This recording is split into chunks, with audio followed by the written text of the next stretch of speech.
You're watching FPSN.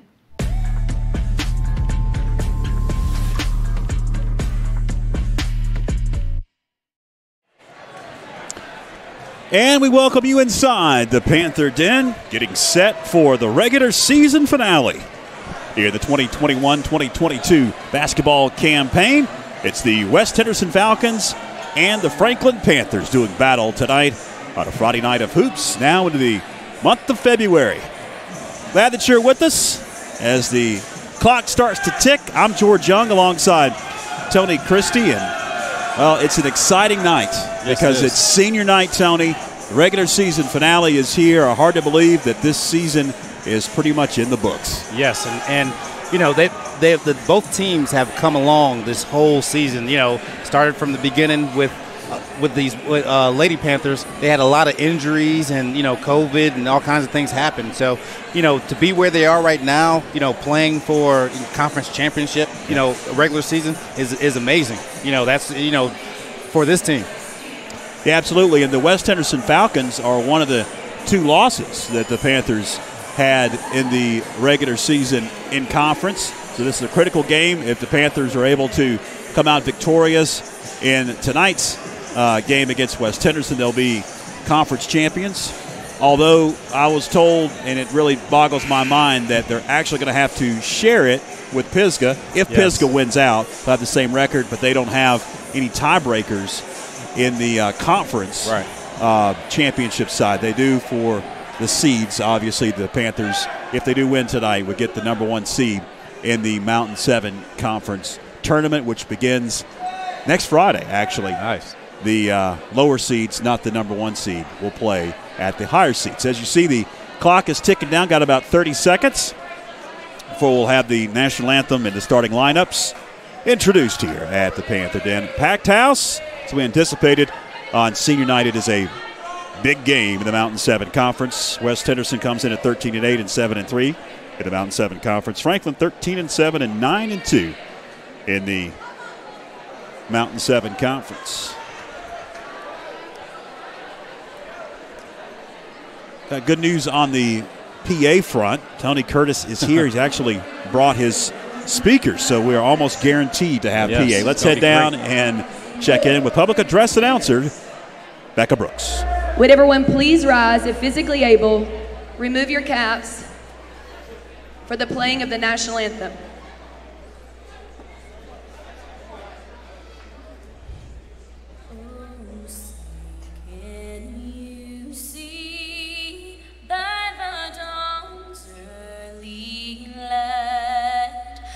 So proudly we hailed at the twilight's last gleaming, whose broad stripes and bright stars through the perilous fight o'er the ramparts we watched were so gallantly streaming. And the rocket's red glare, the bombs bursting in air, gave proof through the night that our flag was still there. Oh, say does that star-spangled banner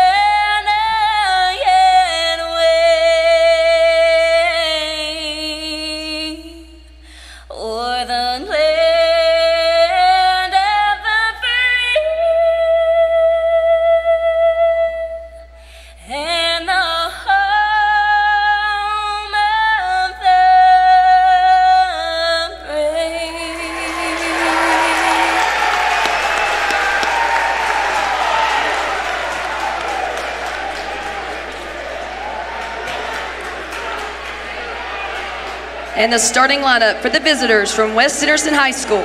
Number 4, Allison Garcia. Number 12, Presley Gonzalez. Number 23, Kiara Putnam. Number 24, Araya Padilla. Number 34, Jaza Wilson.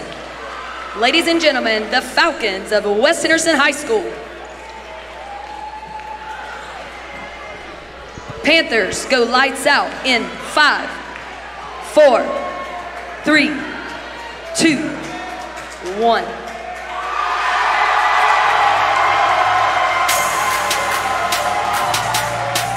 And now, ladies and gentlemen, get on your feet, because here comes your Franklin Panthers. She's a forward and a senior, number 12, Helen Martin.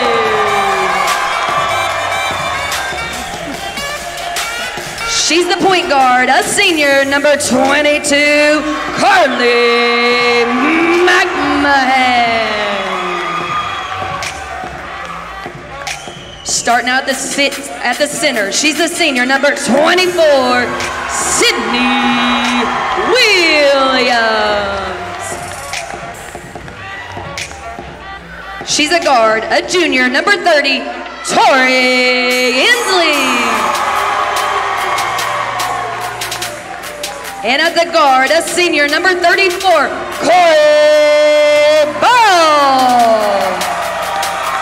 The Panthers are coached by head coach Scott Hartbarger, assisted by Justin Moffitt and Becca Brooks. Let's hear it for your Franklin Panthers. There's the starting lineup successfully done with the lights and the spotlight. Hey, they got it done. They got it done. Waited to the last game of the year. Yes. We got all the kinks worked out thanks to Eddie Curtis. We were mentioning that before the national anthem. Brought his speakers, and he's down there actually running the show for him. We appreciate it. Tony. All right, let me get this one underway. As I mentioned, the West Henderson Falcons defeated Franklin back on January the 11th in Mills River, 53-45. And I talked to Coach Hartbarger earlier on today, and he was talking about that game, the fact that a lot of his girls were sick, but they weren't sick enough not to play. Correct. You've been that way before. I was that way 100% of the time. And so he thinks that was one of the reasons for that loss in Mills River. The seniors are getting the starting lineup nod on senior night, as you can see, as Carly McMahon has it up top. She's a senior. Four seniors and Tori Inslee. Yeah, Inslee is out there. She is a junior. Ball was knocked away from Tori. And West Henderson will have their first possession here in this regular season finale for Franklin. West has another game, as many of the conference foes of the Mountain 7 will play on Tuesday night.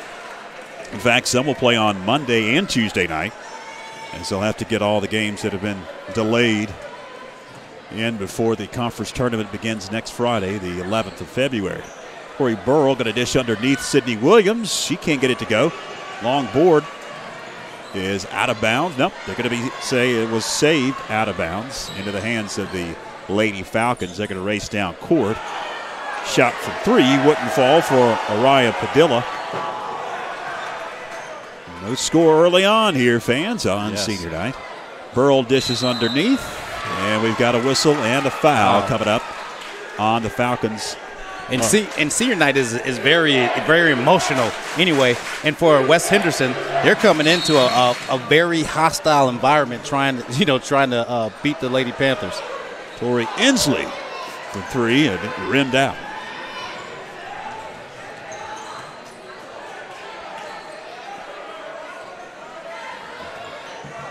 And if you're able to hold serve with two non-starters in the game, you're doing well. Tori Inslee gets the first points of the game after she calls the steal near that center jump circle. A whistle and a traveling violation on Wilson in the paint.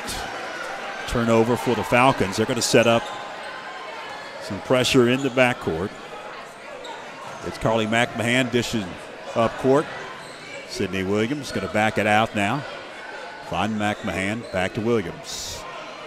In the paint, splits 3 defenders, does Sydney Williams for the bucket.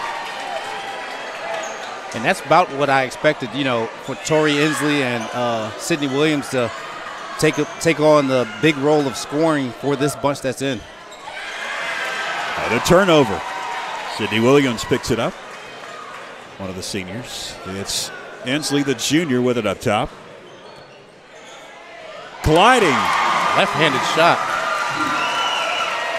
Tori Inslee with 4 points for the 6th early on. 5:35 left, and we've got a whistle and a foul. Reach in on Inslee as she bumped Putnam.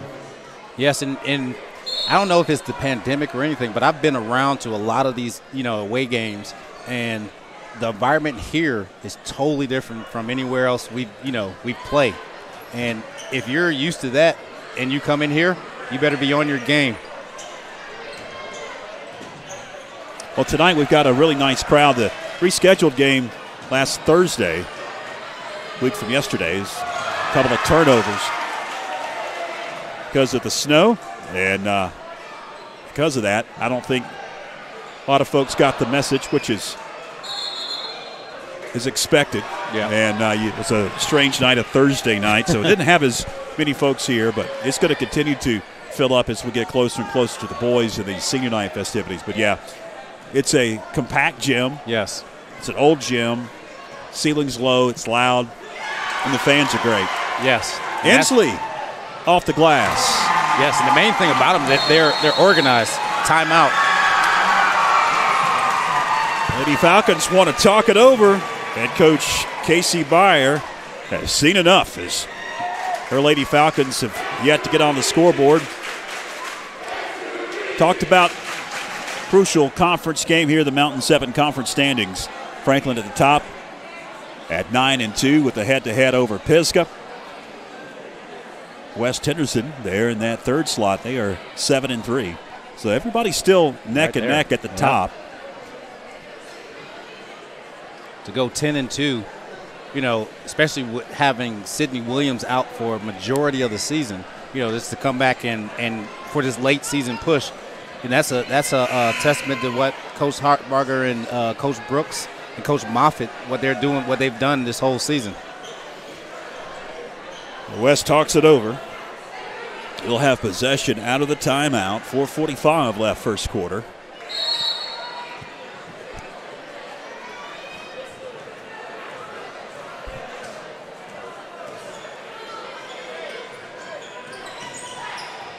Wilson kicks it up top.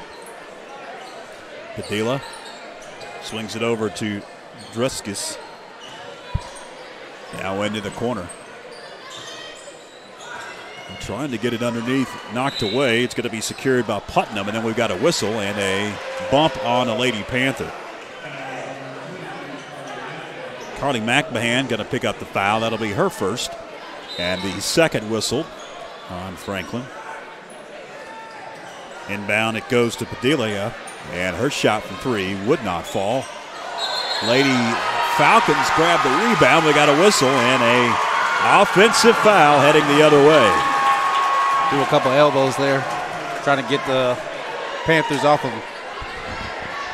Caden Lyda picks up the foul. That'll be her first. And the second on Lady Falcons. Spinning and shooting at Sydney Williams. Couldn't get it to go.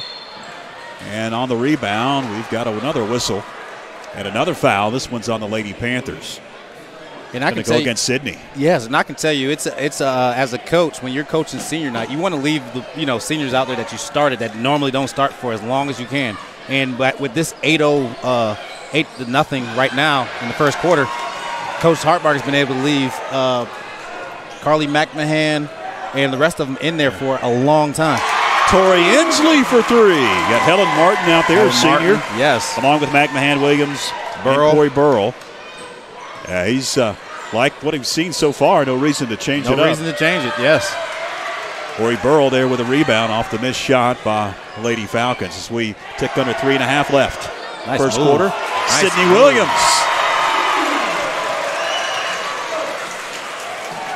And in that first matchup with West back on January the 11th, Sydney played, but she played 2 minutes here, 2 minutes. Yeah. She was on her minute restriction. Very sparingly. Early on already, she has made her presence known. Wilson couldn't get it to go, hit the deck. Sydney Williams with the rebound. Under 3 minutes left here, first quarter, 13-0. Helen Martin in the corner, dishes Williams. Had her shot partially blocked by Williams, or Wilson rather, and Falcons will race. Lyda kicks it back out. It's Jazza Wilson swinging it around. Back goes to Wilson. She's open for three. It's off the mark. And last touch by Tori Inslee. It'll stay with the Lady Falcons.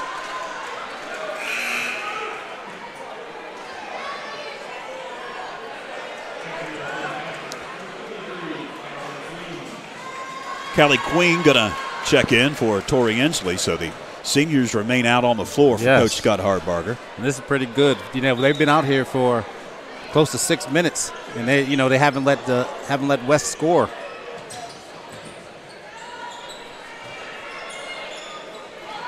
Three up and good by Lyda. Caden Lyda gets the scoring going for West Henderson. And it's a 10-point advantage as Callie Queen has some issues in the backcourt. Got to get it across. And we got a whistle. And did Coach Hartbarger call a timeout? Yes, he did. Yes, he did. Right before the 10-second violation. 2:08 left. Timeout on the floor. We'll take a quick one. Stay with us. Located at 461 Highlands Road in Franklin, Carolina Junction Power Equipment is your local stop for lawnmowers, blowers, chainsaws, weed eaters, and all parts and accessories. Carolina Junction Power Equipment is also your local power sports dealer. They sell Can-Am side-by-sides and ATVs, plus have a full service shop for all of your power equipment and power sport needs. Give them a call at 828-369-9655 or come by today to see the largest selection of inventory around. Coach Hartbarger called timeout to avoid the 10-second call to backcourt. It is Sydney Williams. Yes. High off the glass and good. 15-3 early on. Another three ball well off the mark. Lyda couldn't hit. Callie Queen dishes over Burrell. Now again, it's Williams back out up top. Quick ball movement. You can tell what they're trying to do. They're trying to feed Sydney in every possession. It's worked. Early whistle, and is that going to go against Sydney Williams? Definitely not. Shouldn't. Callie Queen going to pick up the foul. Clean block by Sydney. Clean on both sides. Yes. Well, you got free throw shots, and she'll hit the first. One more at the charity stripe for Padilla. And she hits the second.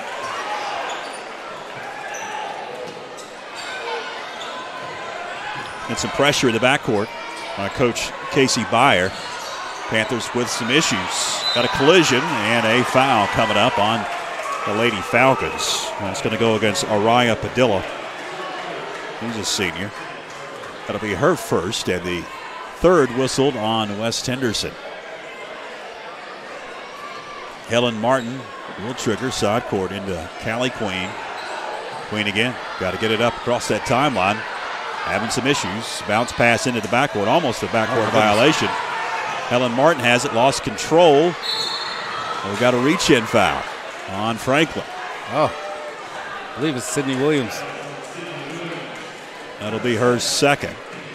And the fifth on Franklin with 68 seconds left first quarter. That was a cheap one. Yes. Now she has two. Can't be as aggressive. No. That was tipped, the official says, into the backcourt. Delia secures it, dishes over to Druskus. Knocked away, picked back up. It's Delia dishing to Wilson, and another whistle and another foul on Franklin. That's going to be the fourth one on Franklin so far this first quarter, and that one is whistled on Helen Martin. And if this at this pace, they're going to be shooting free throws for the rest of the half. And that's how 5 seconds left as that's a turnover for the Lady Falcons.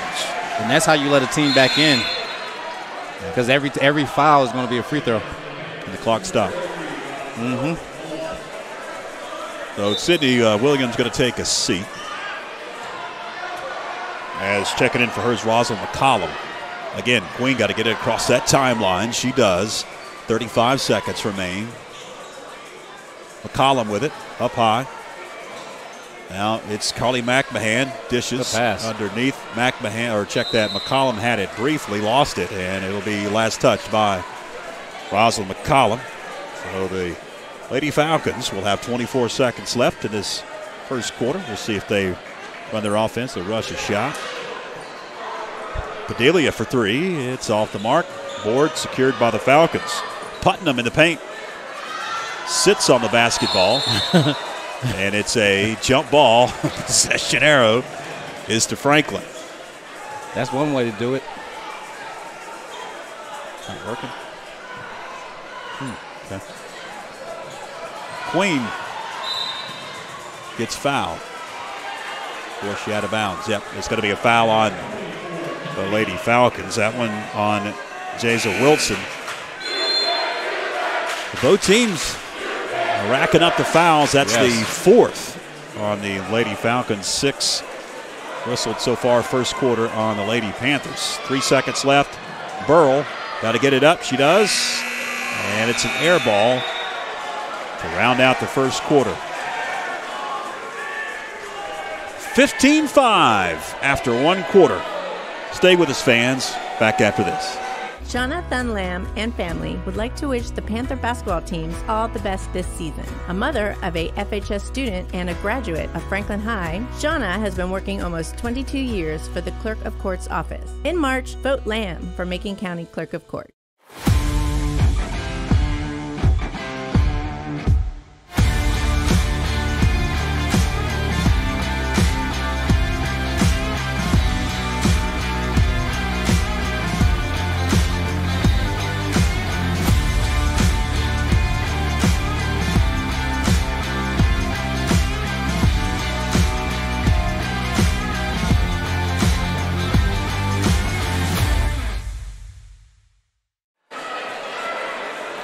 Second quarter about to begin. On senior night, it's a raucous atmosphere. They've got something planned after the ball games for the students here inside the gym. They're calling it Night Bash or something like that. Night Bash. And they got some games that they're going to play. And the energy is ramped up here in the Panther Den, especially for the students. They're right below us. Shot no good for the Lady Falcons to begin this second quarter. And it's Tori Inslee with it up top. Got it knocked away, stolen away.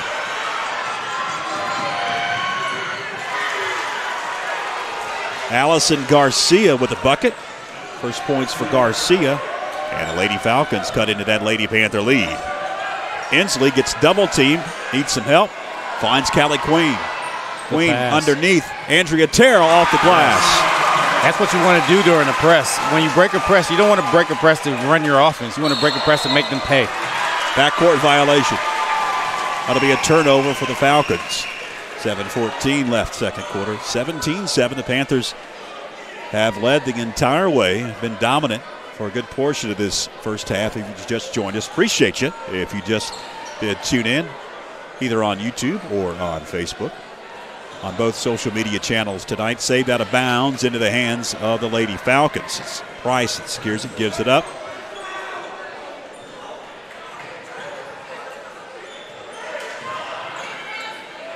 Knocked in the air. Bodies hit the deck. Falcons come out with it. Shot wouldn't go underneath for Lyda. And on the rebound, we've got a foul. Timeout coming up.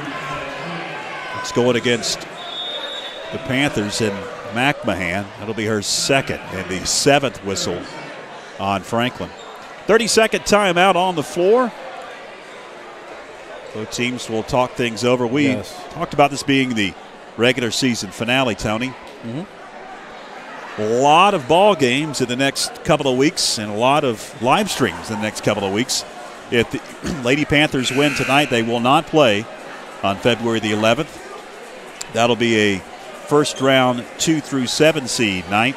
And if Franklin wins tonight, they'll get the first seed, number 1 seed, and they'll get a first round bye. And then the semifinals and finals are at Pisgah.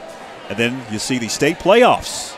And if the Lady Panthers are able to win tonight, then they'll host a first round playoff game. First one wouldn't fall. And she'll get one more from the charity stripe. And if they're able to host a first-round playoff game, that'd be big because, like I said, the atmosphere in here is great. It'll be a doubleheader, too, for the first round because the boys team's already wrapped up the conference championship. They'll have a first-round state tournament game. 3, Andrea Terrell off the mark. Rebound, Wilson. Here come the Lady Falcons. Lyda for 3. It's Tori Inslee with the rebound. Inslee banks it home. I think that's the 3rd game in a row she's given us one of those. Good. And another turnover. Callie Queen gives it up. Nice. Inslee shuffled her feet. That'll be a turnover. With 6:09 left in the second. The senior night recognition, if you're wondering, is at the conclusion of this game before the boys warm up. And we'll have that right here on YouTube and Facebook. We're going to stay on. It won't go off as we have throughout the season. Another turnover. Callie Queen gets it slapped away and they'll whistle a foul on a Lady Falcon. That'll send Callie Queen to the line for a couple of shots. Foul going against Presley Gonzalez, the junior for Coach Byer at the Lady Falcons. That's her first and the 5th on West Henderson. Queen's first shot up and good. Good shot.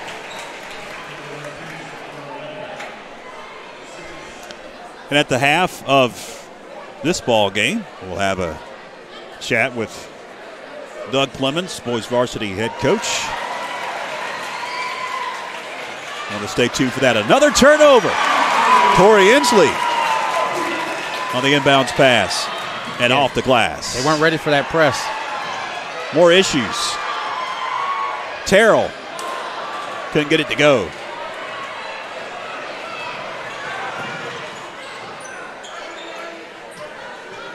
Wilson in the corner. We've got a whistle and a bump on the Lady Panther. Called a hand check. Give it to McCollum. Rosalind McCollum picks up her first, and it's the 8th team foul. So 1-1 for Wilson. Wilson, by the way, is a freshman. Very tall for a freshman. Yes. In and out. There to grab the rebound, Sydney Williams, who has checked back into the game.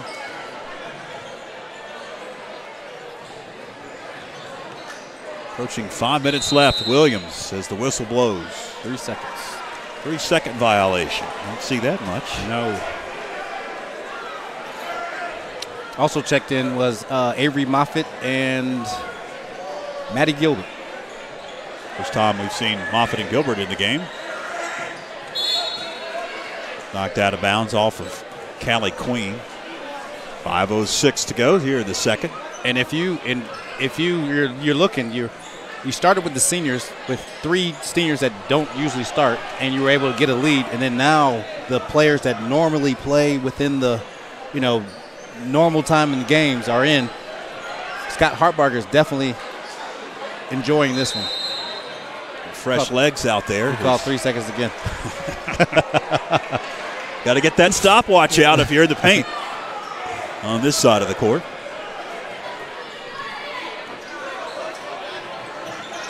.444 left, another turnover. Moffitt intercepts the pass, gives it up to Tori Inslee.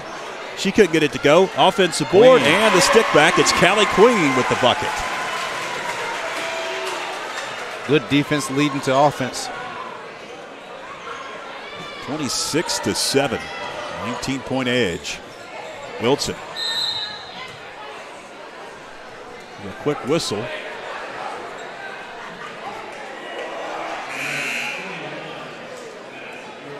It's going to go against Madison Gilbert. He's away from the ball. We didn't see exactly where the foul occurred. That'll be Gilbert's first, 19 fouls. So 1-1 for Wilson. And then one more foul, it'll be double bonus time. Double bonus. She hits the front end, does Jaza Wilson.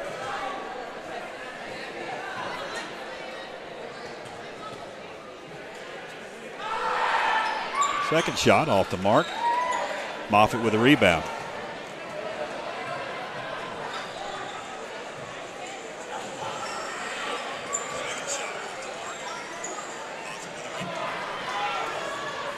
Approaching 4 minutes left. Wilson had it briefly, picked it back up, lost it. Long three, up and good by Caden Lyda. Gilbert lost control and travels. Yes. Madison Gilbert will turn it over as the clock is stopped with 3:51 left, second quarter. Panthers seeking the conference championship in this one, fans. If they can win over the Falcons, who beat them earlier on in January. It's Wilson with it. He's going to attack. Wilson can't convert. Gilbert with the rebound. And it's now Callie Queen to run the point. Swings it over. Tori Ensley. High pass, Moffitt. And a foul going against the Lady Panthers. And that pass right there, it was a good pass. It was just the execution of Moffitt needed to be up the lane a little bit to get get the ball thrown over the top.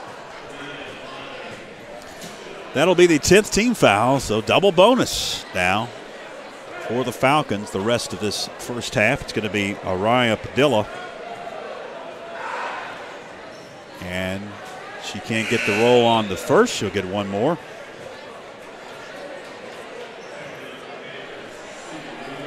Sydney Williams will check back into the game as Gilbert takes a seat. 3:19 left. That's the second shot is up and good for Padilla. Now pressure. The Lady Panthers will break it.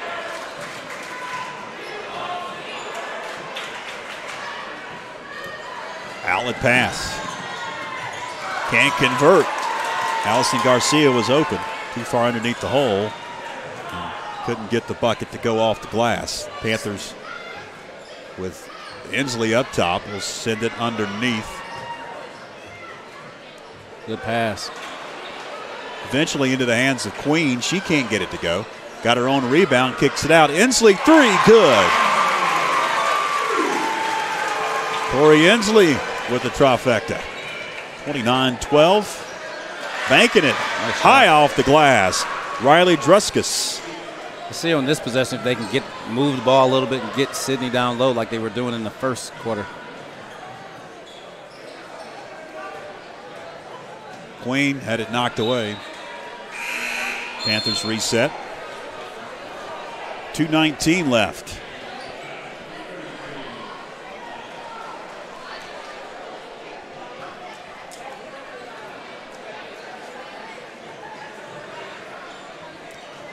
Burrow had it. We'll swing it around. It's Williams to the hole. Got her own rebound. Now fight for it. Into the hands of Moffitt, and Avery Moffitt gets fouled. She'll be at the line for 2 shots. And you see the game plan because everyone that's come into the game has tried to get the ball down low to someone, either Moffitt or Williams. Putnam picks up the foul for the Lady Falcons. First shot up and good by Moffitt. That'll be the second whistled on Putnam.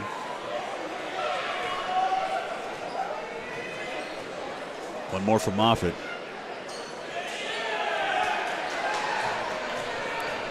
We approach 2 minutes left.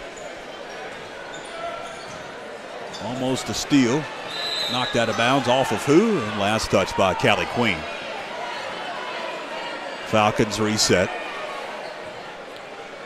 Are those big fat heads that the Yes, students are holding? Those are the that seniors, the senior fat heads. In the paint, knocked away. Saved out of bounds into the hands of Sidney Williams.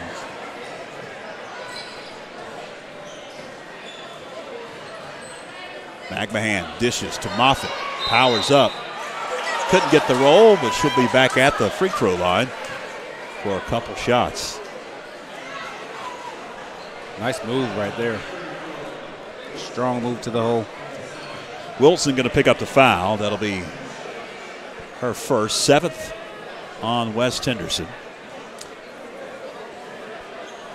Short with the first. Moffitt will get one more.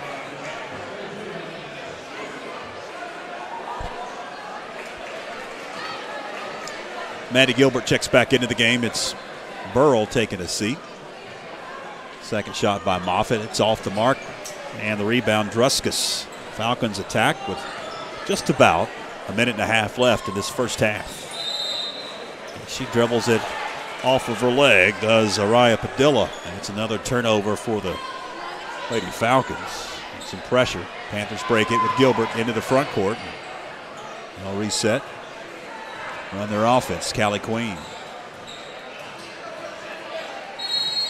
And Queen leans in, gets the foul called, and she'll be at the line. West Henderson, they've gone to man to try to combat the low post presence of Moffitt and Williams, and they've opened up a lot of driving lanes for guards like Callie Queen.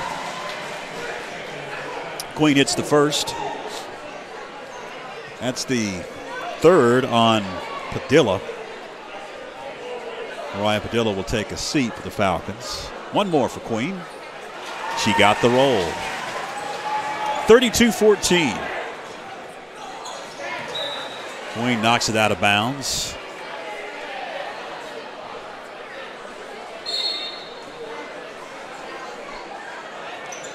Wilson. Post up on Sidney Williams. Goes up. Can't get the bucket. And Williams comes down with a rebound. Queen slows it down as the Falcons back off the pressure. 60 seconds left.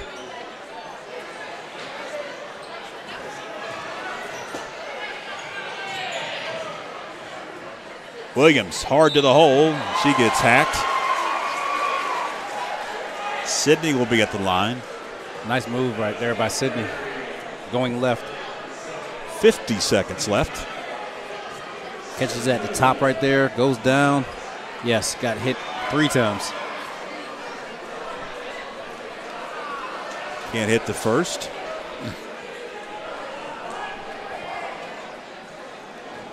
And the officials, they did a good job, making up the difference in the fouls there. Now it's 10-9. Yep. They have just joined us first half, or first quarter rather, of this first half.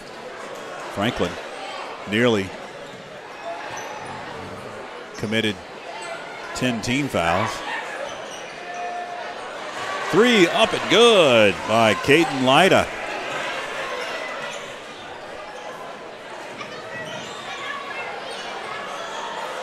McMahon stops, got it slapped away.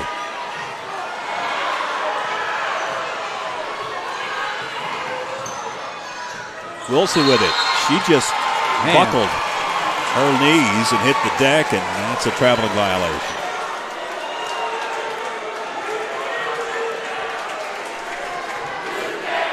Coach Byer is asking why that was a travel because she thought her player was dribbling and going down. Nice. Gilbert couldn't hit. Queen travels. 0.8 left.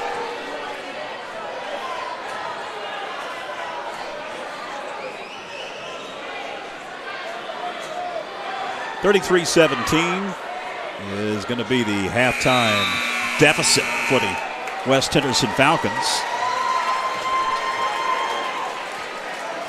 As we have come to the halftime break here at the Panther Den.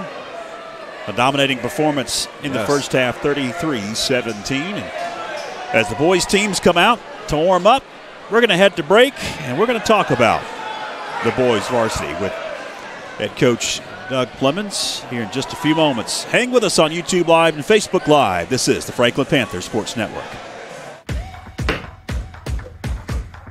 You're watching FPSN.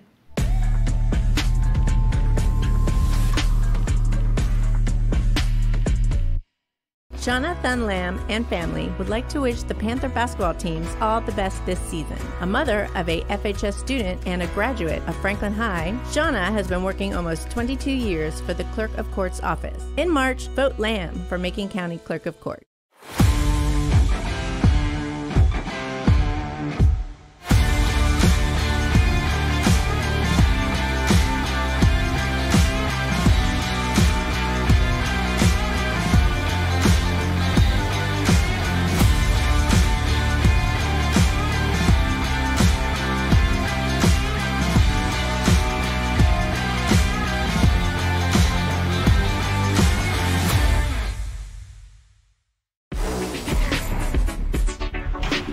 We're coming for everyone this year. Hi, everybody, and welcome in to another night of Franklin Panther football. Yes, complete.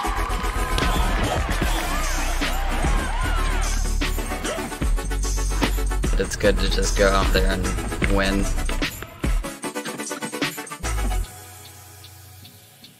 And welcome back in, fans, here at the half. George Young back with you now, joined with the head man for the boys varsity team, Doug Clemens. Joins me, the conference champion head coach of the boys varsity. You wrapped it up last Friday, a week ago tonight. We talked about it a lot in this interview last week, Coach, anticipating hopefully you would wrap it up. You did. Congratulations. First title since 21. Thank you. Appreciate it. Kids are well deserving. They've had a great year. You know, it's accumulation of a lot of things, a lot of hard work, a lot of people involved. And so, you know, this goes way back to, you know, when they started playing basketball and all the people that have helped in teaching them how to play the game. And, of course, they've worked extremely hard for myself and Coach Jay this year. And I was glad to kind of wrap it up before the season ended. Took a little pressure off. Had a real good game against North Henderson, and were able to take care of business there. And then, you know, looking forward to this week. Well, Coach, one thing after you wrap something up, a conference championship, the first one since 2001, I think it spotlights how hard it is to win a conference championship. You wrapped it up, but you have two conference games left. You traveled to Smoky on Tuesday night, obviously rival, Battle of Cowee Mountain. Lots said, social media, even during the game and after the game. And it seemed like the emotion for Smoky carried them early on in that game, but you guys weathered the storm on the road. It's always tough to win on the road, and ended up winning by double digits. Yeah, we expected a hard-fought game from them. The game that we played earlier in the year was not typical. The score was not typical of a game between two rivals. But like you said, first half was a little bit of a struggle. We got in a little bit of foul trouble.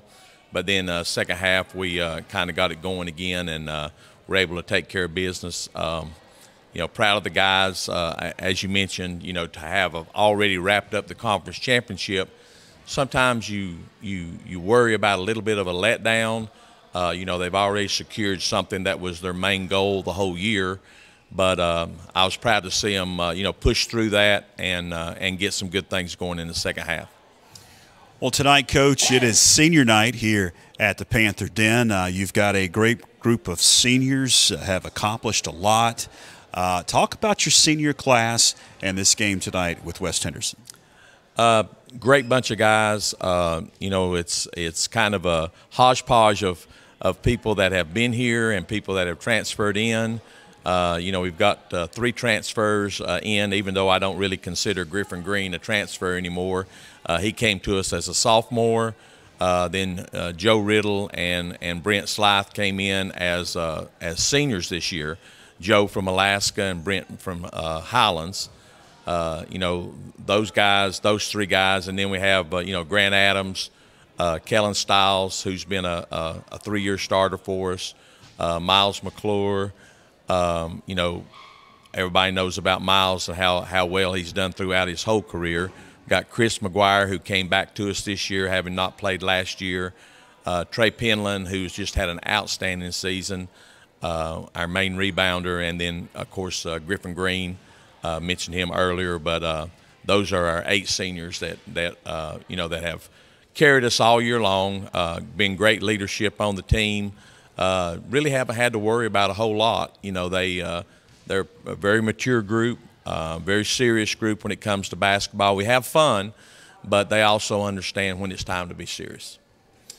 Well, Coach, you've wrapped up the conference championship, the #1 seed in the conference tournament, which begins for everybody else except you guys next Friday, a week from tonight on February 11th. That's the opening round. You guys have already advanced to the semifinals, which you play at 5:30 in Canton at Pisgah High School in the the second round, technically, of the conference tournament. That's on February the 15th. So you've got about a week off. I don't know if you like that or not, do you? No, I don't. I worry about that a little bit. We're going to take a little time off, try to get rested up and do some things with them. We plan on doing a couple of basketball-related activities, may go watch a college game together. Still stay in the basketball mode, but, we'll practice enough to stay in shape and not lose that. And then toward the end of the next week, we'll start pointing toward, it'll be the winner of 4 or 5 games. So, we'll know one or the other, and so we'll start preparing for that toward the end of next week. And since you've already won the conference, you've also secured a first-round playoff game, state playoff game, and that would start on February 22nd. It's been a while since Franklin's hosted a first-round playoff game. It has been, and I was talking to Coach Jay this morning. There's a chance with a win by our girls team tonight that we could have 2 playoff games. The girls and the boys could play on the same night, so that would be neat for us. It'd be almost like just another home game. But I know the people here in Franklin are excited about that, and we'll, like you say, we'll bring someone in from downstate and introduce them to the Panther Den and the atmosphere that we've created here, and so it should be a fun time. It's a little ways away, but still, I think with the conference tournament, building toward that, basketball still should be revved up pretty good. Absolutely. That's what you expect. It's February, right, Coach? Well, good luck tonight in the regular season finale, and we'll catch up with you very soon. Okay, thanks very much. That's head coach Doug Clemens of the boys varsity team, the conference champions. Stay with us, fans. More to come here at the half.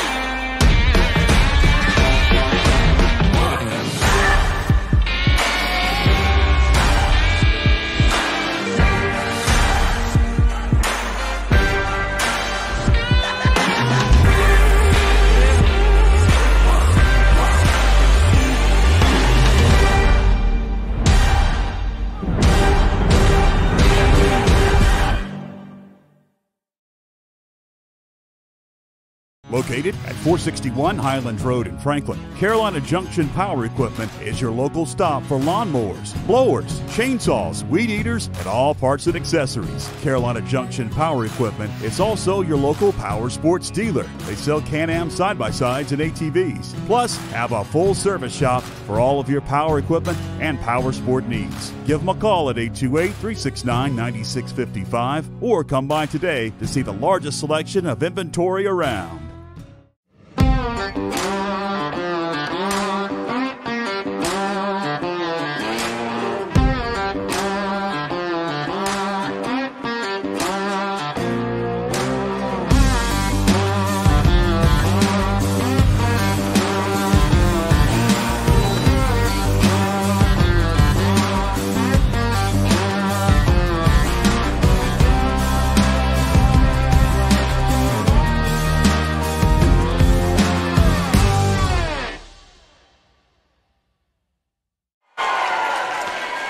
Welcome back, fans. As you see the student section, it's a whiteout. You see some of those fatheads I was talking about in that first half that they are waving around. Raucous atmosphere as we are ready to go for the third quarter with the Panthers up 33-17. And Franklin has the opening possession. Rosalind McCollum underneath off the glass with an assist from Sydney Williams. Great execution by everyone involved. That was a set play to get Rosalind McCollum the ball. Almost a steal. Putnam secures it. Underneath off the glass, Kiara Putnam gets the scoring going for the Lady Falcons. Again, it's some pressure at the backcourt. Is McCollum going to break it? Up to Sydney Williams.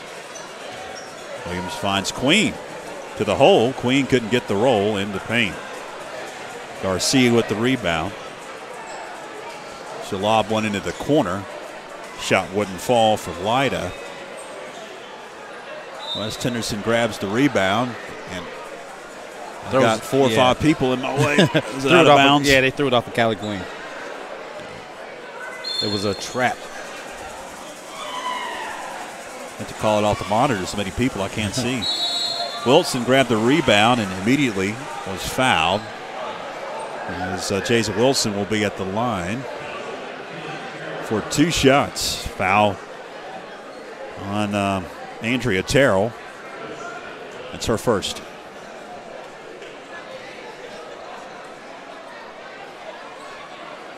Wilson can't hit the first. She'll get one more. And fans coming up at the conclusion of this one. We'll have the senior night festivities for the girls varsity, boys varsity, and indoor track and field. And then we'll have a 10-minute warm-up period for the boys varsity as we'll get that one underway at the conclusion of this one. Sydney Williams having a great night on senior night. Sydney Williams hard to the hole to make it a 37-20 Panther advantage and almost a turnover as Rosalind McCollum got into the passing lane. And that new drive by Sydney going to the left like that has been great for a game because most people don't, you're not used to guarding people going left like that. Running jumper wouldn't fall from the baseline. And the Lady Falcons able to secure that errant rebound. Wilson had it briefly underneath now. It's Putnam. And Putnam going to get fouled. And is that one on Sydney Williams? She comes out with the basketball. It will be on Sydney. It's her third.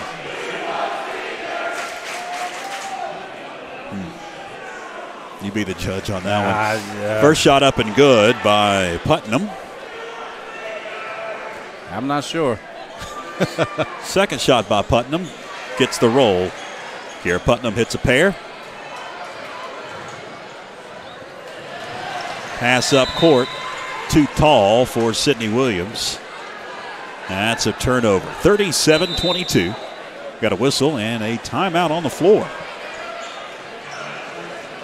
It's going to be a full timeout, so we'll take a quick one as well. 6:19 to go, third quarter. Back after this.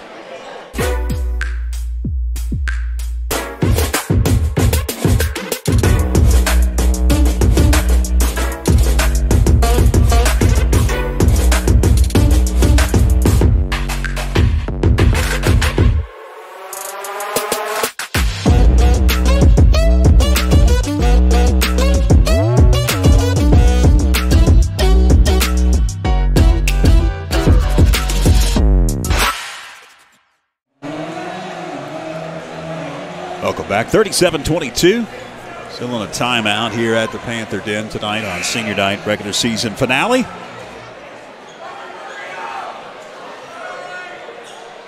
So far, it's been all Lady Panthers. Been dominant from the word go. As Coach Hartbargers did start all of his seniors, the 4 seniors on his roster, and a turnover for the Falcons. They're able to jump out to a 13-0 advantage and have had a comfortable lead pretty much ever since. Queen in the backcourt. Going to get double teamed. Now it's up to Rosalind McCollum. McCollum to the hole. Rosalind McCollum. Nice take. 39-22. Wilson slides down and gets bailed out with a whistle. And now, I don't know how Is that one on Williams is the question. McCollum. I think she might have made contact. Yeah, it was Rosalind McCollum, her second. That forced the player to the ground. Wow. Nobody home. They'll say it was touch, though. No. I would say okay. that. Yeah. He was pointing the other way. Going to be Panther basketball. Into the front court, it's Tori Inslee. Inslee. Out of control, and it's out of bounds. Off of Inslee. So back-to-back turnovers for the Lady Panthers with 5:46 third quarter. Almost another steal.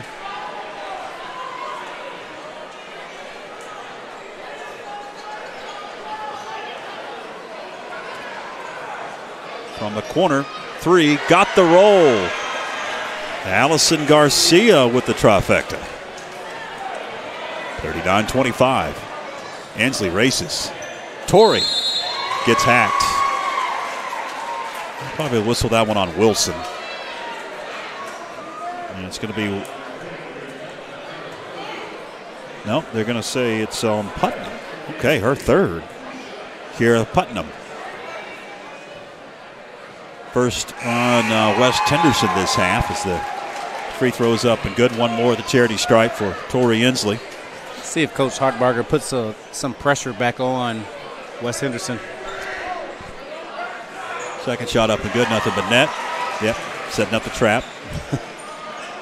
Almost a turnover again as Queen knocks it out of bounds, gets into the passing lane. Like most people have, listening at home or watching at home, they've heard me say it several times. You always press a pressing team. Traveling violation on Allison Garcia. And the reason why that is that most of the time a pressing team is working on their press. They're rarely working on trying to break their press. So that's the old adage of trying to do that. Had to reset the clock, 5 seconds. Ran off, and it shouldn't have. Inslee directing traffic.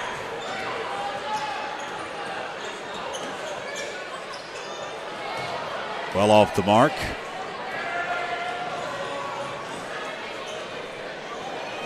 Putnam almost traveled with it. Lost control.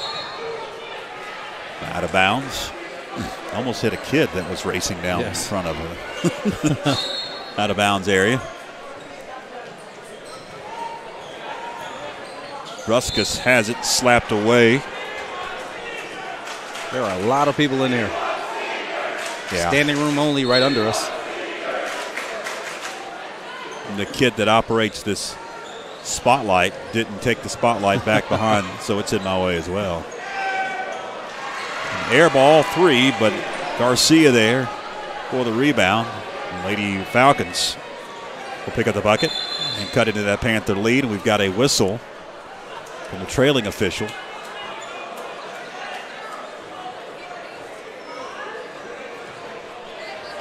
And right now, the Lady Panthers, they need to try to break this press with passing and less dribble, just dribbling. Inslee all the way up court with the dribble. Gives it up. Williams. Her pass intercepted by Wilson, and then there's a collision, and Sydney Williams will pick up the foul.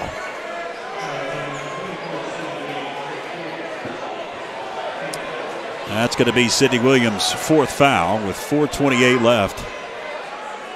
She'll be coming out next dead ball. Looks like Avery Moffitt will check in for Sydney Williams as Wilson drives in, kicks it around.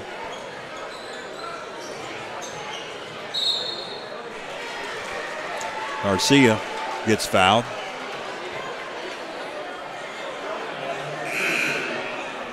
McCollum going to pick up the foul. That's her third. Williams takes a seat. Moffitt checks in. No shots on that foul. Into Putnam. And up top, knocked away. It's secured. Dangerous pass. Wilson picks it up.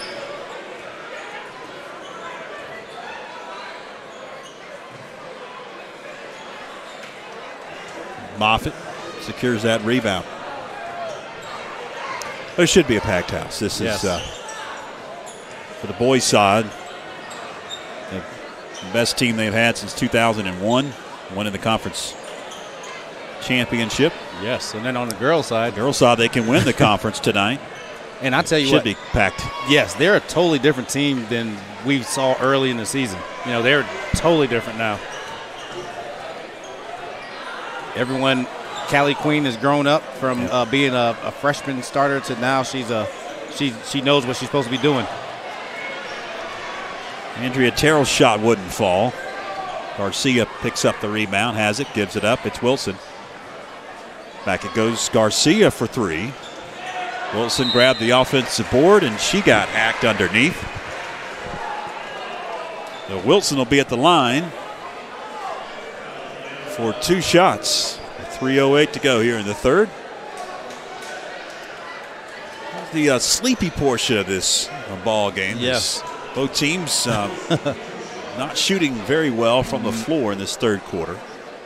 A lot of fouls, getting bogged down. That's the 16th foul on Franklin. Only one whistled on West Henderson in this second half. Garcia going to take a seat for the West Henderson Falcons. One more for Wilson at the charity stripe.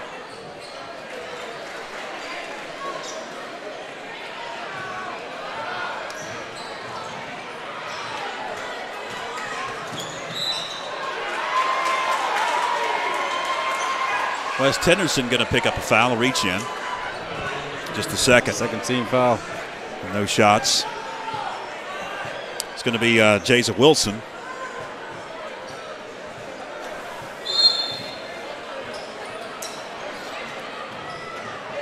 Inslee on the inbound pass off the glass.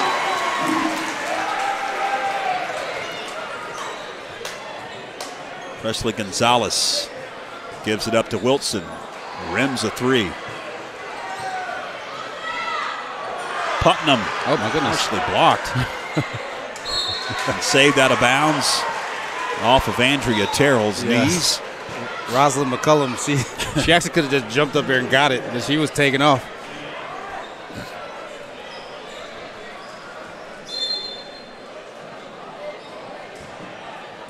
Padilla will trigger. She gets it in. Up top. It's Gonzalez into the corner. Putnam gets triple teamed. Does find an open teammate underneath. Shot wouldn't fall. And on the rebound, jump ball, the possession arrow is with West Henderson.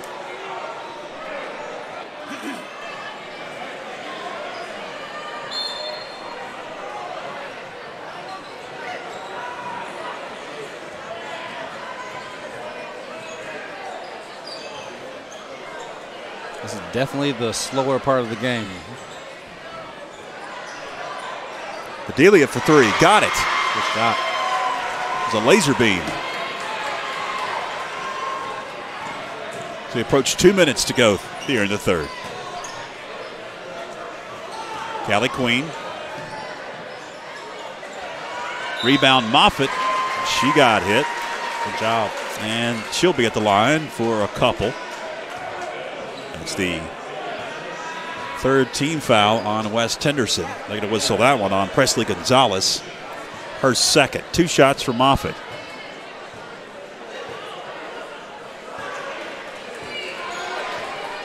I'm not sure what they're shooting from the free throw line, but if they were, I believe if they were a little bit better, this would be a 20-point game right now. Gets the second, does Avery Moffitt. Under 2 left, third quarter. Putnam with it. Lost control. And it's a turnover. Wilson comes back into the game for Coach Casey Byer. And they'll set up the press. Maddie Gilbert also into the game.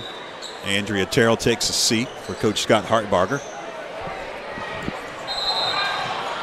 Moffitt wasn't ready for that pass, and she travels with it. One of the things that if you're a point guard, if you're a young point guard, you catch the ball and a team's pressing, your first initial is to see what kind of press it is. Turnover. And then Franklin gives it back. fight for it. Gilbert hits the deck. She's going to get the bad end of the stick there, as she will get whistled for the foul. That'll be her second, make that her third. And it's the 7th team foul on Franklin. So 1-and-1 opportunity now for the Lady Falcons. For the rest of the game. Minute 33 left in the third. This game isn't over either. Lyda at the line. No, it's far from being over. The student section continues to chant, "We want seniors." What Coach Scott Hartbarger wants is a win. Yes. Doesn't matter if they're seniors, juniors, freshmen. He wants the right combination. That one off the mark. Because with a minute and 15 left and a whole nother quarter to play, this is a 6-possession game. West warming up from the field. 5 possession now. 67 seconds left. Hensley double team. Moffitt. Count it, and one. And you've got Sydney Williams, who dominated that first half, on the bench with 4 fouls right now. Here's the replay. Nice, strong move by Avery Moffitt. She had to look because because that was kind of awkward for her because she made contact. She thought it might be a charge. Yeah. A late whistle on the rebound. And we're heading the other way. Foul on West Henderson. No one knows what's going on. Franklin. Corey Burrell checks in. Yes. Now the officials will discuss.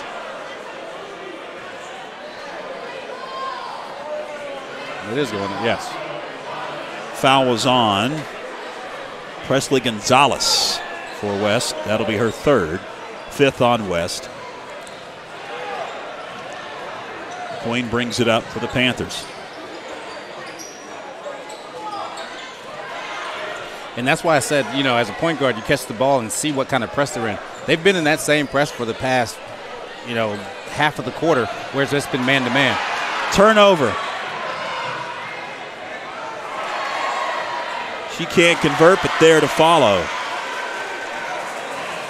Lyda. That's into the Panther lead, just 11 now. Nice pass. Corey Burrell will be at the line.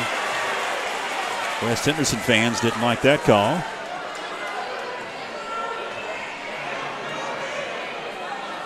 Good pass. It was slight. It was close. Yeah, it was close. That was pretty consistent. Yeah, both ways. Yeah, both ways. Yeah. Those close ones. Yeah, because we've seen this several times. Yeah. That a lot of the times the players have to adjust to the officiating. Inslee takes a seat with 20.9 left. Burrow one more at the charity stripe.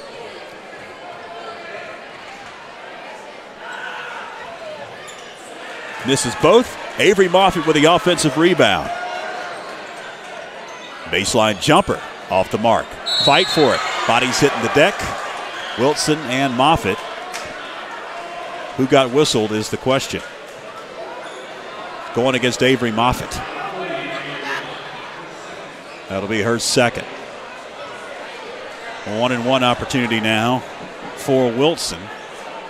18 foul on Franklin. 13.4 to go, third quarter. These two teams met back on January the 11th in Mills River. West Henderson won 53-45. Gave the Panthers their second loss in the conference, and Franklin has not lost since. Another turnover. Lyda travels.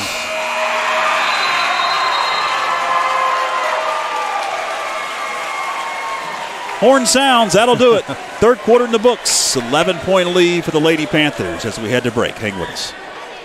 Shauna Thunlam and family would like to wish the Panther basketball teams all the best this season. A mother of a FHS student and a graduate of Franklin High, Shauna has been working almost 22 years for the Clerk of Court's office. In March, vote Lamb for Macon County Clerk of Court. Sport Zone is your everyday low-price sporting goods supplier. We have the sports gear every athlete needs to be successful, from cleats, equipment, and protective gear to complete uniform sets. We even offer screen printing, laser engraving, and embroidery, as well as sublimated printing right here in Franklin. Don't race out of town to find the performance gear you need.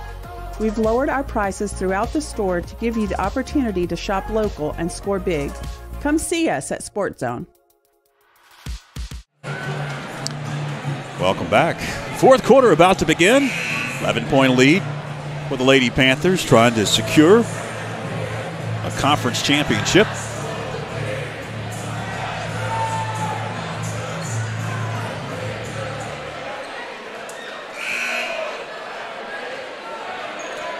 Panthers won the conference back in 2020.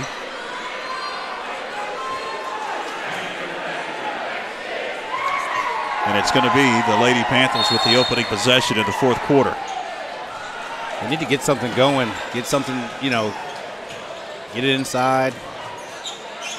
Get some flow offensively. Yes. Turnover. That's not what you want. Garcia picks the pocket of Tori Inslee. Wilson in the paint, kicks it out. Open Garcia, wouldn't fall. And a whistle underneath on the rebound. And it's going against the Lady Panthers. Andrea Terrell going to pick up the foul. Yeah. 9th on the Panthers, 1-and-1 opportunity for Caden Lyda. She was boxed out, trying to get around. Second on Andrea Terrell.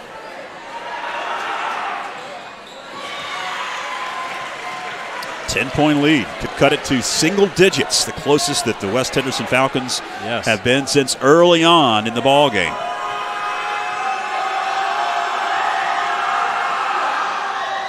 Banks it in. An on-point edge, 47-38.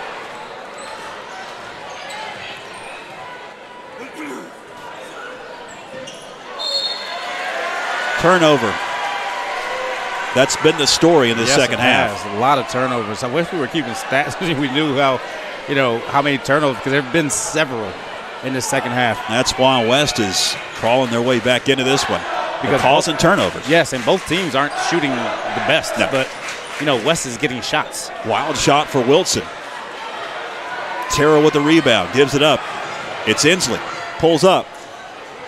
Short. Lyda races down court. Finds Garcia. 7 minutes left. Into the corner, it's Lyda. Splits a double team, then fires a pass. It's knocked away. Sydney Williams back into the game. She's got 4 fouls. She has it, gives it up. It's Callie Queen running the point for Coach Scott Hartbarger. 6:48 left. Open, Tori Inslee for 3. Got it. Can't leave her open, Tony. No, and that's where, and you can tell Tori understands what's going on, because that her last 2 shots, she's made a point to get shots, being the best player on the court. Garcia swings it over to Wilson. A lob it underneath. Putnam couldn't get it to go. Terrell grabs the partially blocked shot, I believe. Panthers reset. We'll see if they run their offense, drain some clock. It's Terrell with it. Now Williams. She just pro-hopped and travels.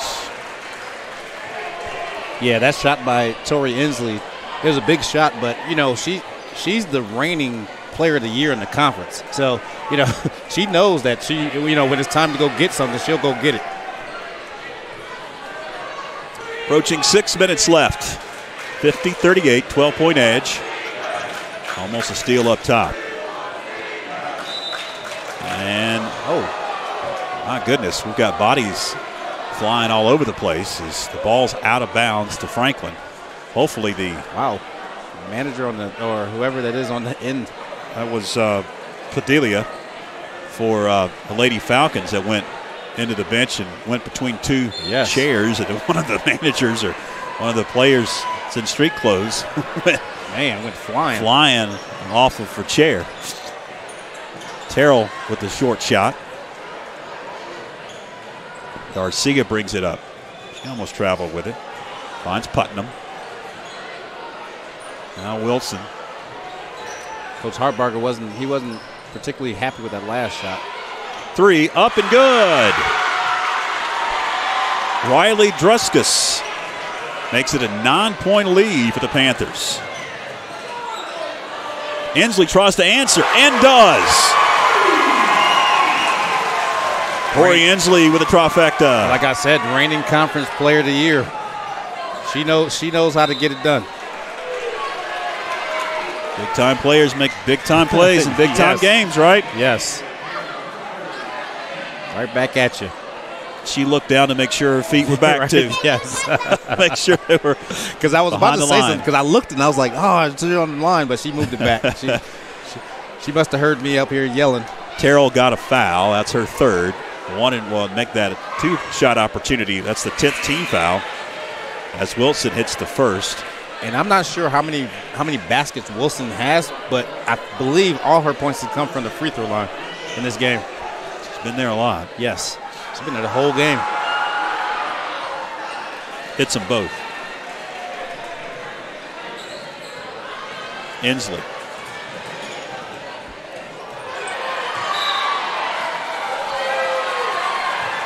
Wow. Good nothing. Nothing. Well, the trailing official looked at the other official. He must have been out of position. They were wondering, what's the call? 'Cause nobody wanted to make one. It's out of bounds to the Lady Falcons. Under 5 minutes left. Druskus drives in. Tiptoeing that baseline. Gives it up, and another foul underneath. Got some more free throw shots, as it's going to be Garcia at the line. I tell you what, that's less contact than what just happened down here on this fast break. Corey Burrell picks up the foul, her first. Double bonus the rest of the way as the first one's up and good by Garcia. And actually, that last one on Tori, if it wasn't a foul, it was definitely Franklin's ball because she's not going to just throw the ball up in the air.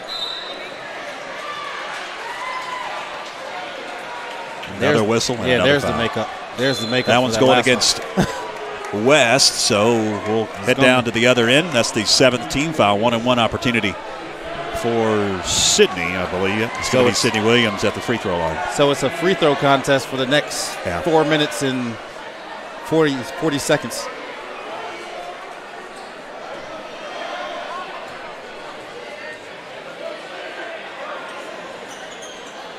Couldn't hit the front end, and it's out of bounds off of Tori Inslee.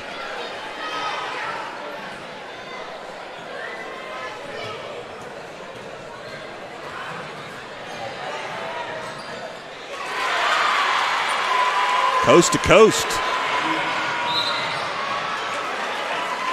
Another foul. Yes.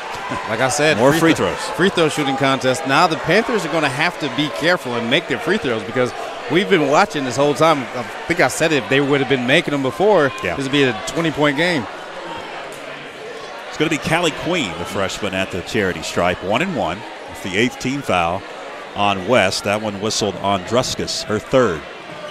Queen can't hit the front end, and on the rebound, a foul over the back on Rosalind McCollum. They're going to have a chance to cut it to 5 right here. 4th on Rosalind McCollum. And to the other side, and 2 shots for Wilson. That's been her home tonight. Jaza Wilson. First shot, good. Yeah, she's comfortable now. I believe, if my memory serves me correctly, this is probably her 6th or 7th time at the line tonight. One more. Hits them both. 5-point lead. Closest West has been since the first quarter. Early on in the first quarter.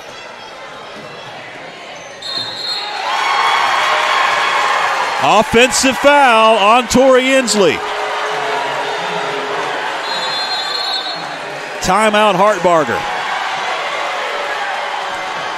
Let's see. No, she was leaning before she even hit her. She was falling before she even hit her. Yeah. You know, we have the benefit of replay, but, you know, as a varsity official, you have to see it, kind of see what's happening. You know, the young lady was about to take a charge. Everyone in the building knew that, so, you know, kind of make sure you make the right call. Regular season finale. As you see back on January 11th, West clipped the Panthers 53-45. Since then, all wins. 5 in a row for the Lady Panthers. Try to make it 6 in a row and secure a conference championship, but it's getting dicey here at the Panther Den. Yes. 53-48, 5-point lead, 4:17 left. Double bonus the rest of the way for the Lady Falcons. And if you're at home, you're probably, you know, watching this just like we're watching it and knowing the two things that are happening: play without fouling, which the Lady Panthers haven't been able to do, you know, this whole game, and make free throws. Those are two things you're going to have to do to, you know, to salt this game away.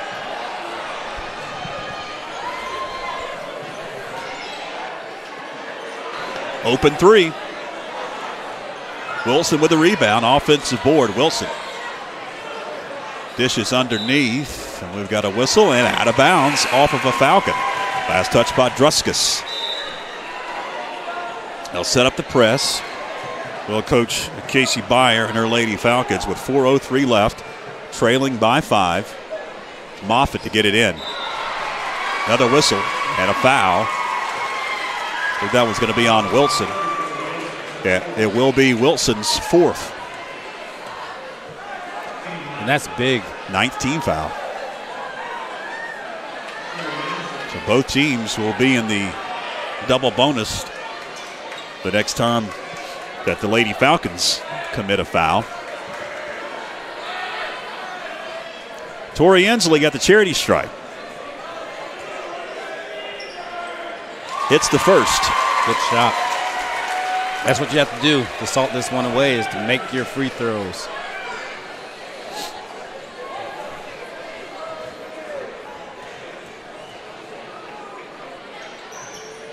Can't hit the second.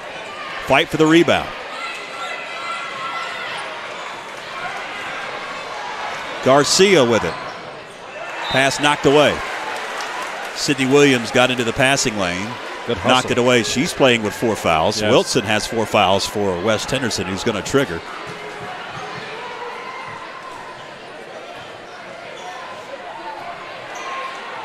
High pass. Padilla. Then she sends it back across, and it's over the head of Putnam, out of bounds. Good pressure by Callie Queen on the ball handler there. 3:45 left, fourth quarter. Into Inslee.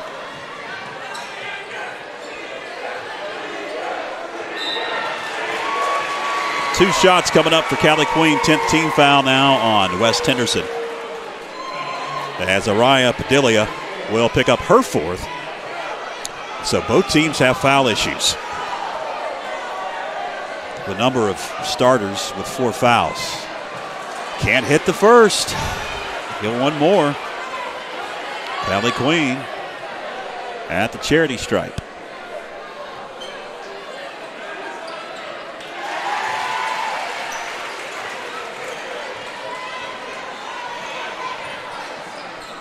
Druska sends it underneath. Garcia, back out it goes. Tiptoeing. What happened? There was a collision and ball fell into the lap of Moffitt. She was out of bounds. No clue what happened there. Yeah. Wilson trigger for the Lady Falcons. Corner 3.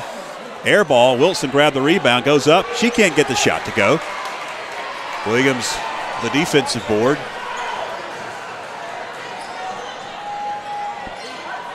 It's Queen. Now Inslee. Triple team goes in, gets fouled. Back of the line goes Tori Inslee. And I think officially, Tony, I can say that there are no seats left in this facility. Yeah, that's all. I was just looking there at it. There are no seats left. People everywhere. Behind us and everything. Yeah. Can't hit the first. My goodness. Free throw woes. Yes. Come back to haunt you. One more. Hits the second. 8-point lead for the Panthers as we approach 3 minutes left.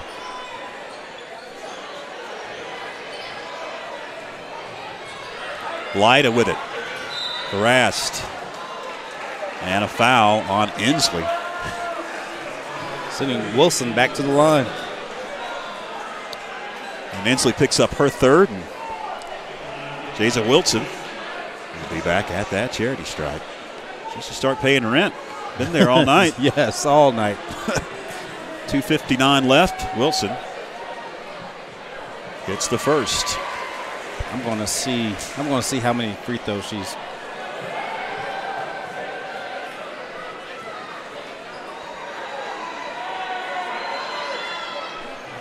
Hits them both. 56-50.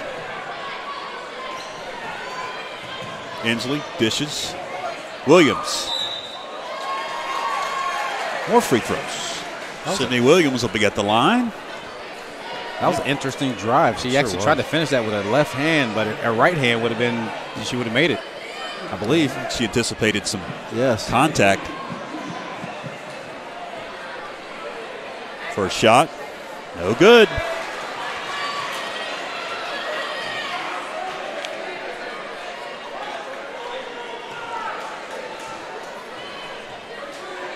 Second shot. Got that one to go. It is 8:15. I just realized it is late on a Friday night. And Wilson is 10 for 14 from the free throw line. Good gracious. Deep three. Off the mark for Putnam. Offensive board. And the stick back is no good. Another offensive rebound for the Lady Falcons. They'll reset. Putnam with it up top. 2.5 remains in this ball game. Wilson has it. Underneath, pass is going to be intercepted, and then Inslee going to step on the baseline, and it's a turnover. 2:21 left. Wilson directing traffic, looking to trigger, and we've got a whistle. And a timeout going to be called by Coach Casey Byer and the Lady Falcons. It's going to be a full timeout, so we'll take one. 57-50, 2:21 left, fourth quarter. Back after this. Located at 461 Highlands Road in Franklin, Carolina Junction Power Equipment is your local stop for lawnmowers, blowers, chainsaws, weed eaters, and all parts and accessories. Carolina Junction Power Equipment is also your local power sports dealer. They sell Can-Am side-by-sides and ATVs, plus have a full service shop for all of your power equipment and power sport needs. Give them a call at 828-369-9655 or come by today to see the largest selection of inventory around. Shauna Thunlam and family would like to wish the Panther basketball teams all the best this season. A mother of a FHS student and a graduate of Franklin High, Shauna has been working almost 22 years for the Clerk of Court's office. In March, vote Lamb for Macon County Clerk of Court.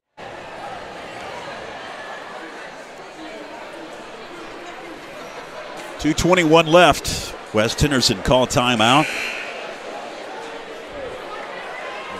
Both teams over the limit. Double bonus the rest of the way as West has the possession arrow. Slapped away on the inbound. Dangerous right there because that could easily been called a foul when they're shooting. Wilson with it deep in the corner. Clapping for it again. Wilson. Blocked. Three blocked by Sydney Williams. Burrell picks up the blocked shot and she gets fouled. Ooh, that was... Not sure about that one.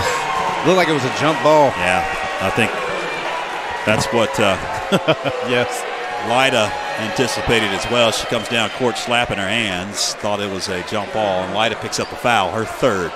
2 shots for Corey Burrell now.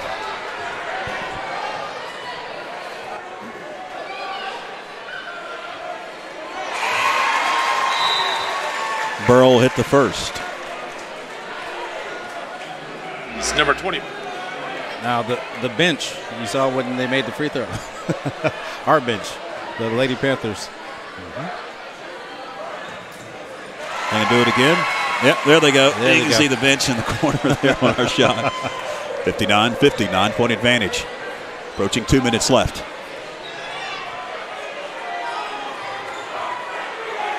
Wilson backs it out.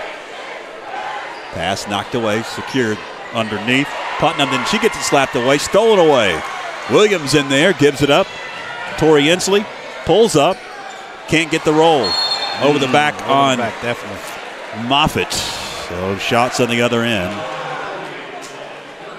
Moffitt picks up her third. And I can tell you as a coach, when there's a foul 94 feet from the basket on a rebound, you're looking like, whoa, especially if you have the lead. Yeah, minute 42 left. And time is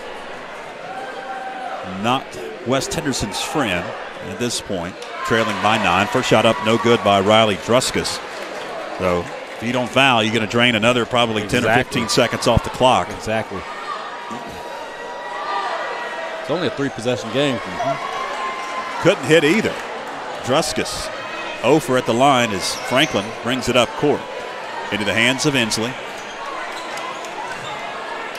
90 seconds left. Draining some clock now.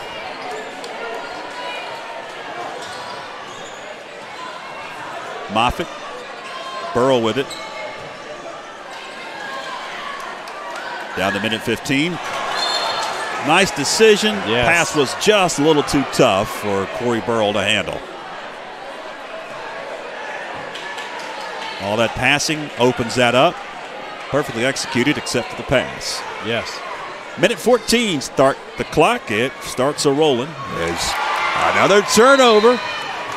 And a whistle and a foul going against Garcia. 2 shots for Franklin.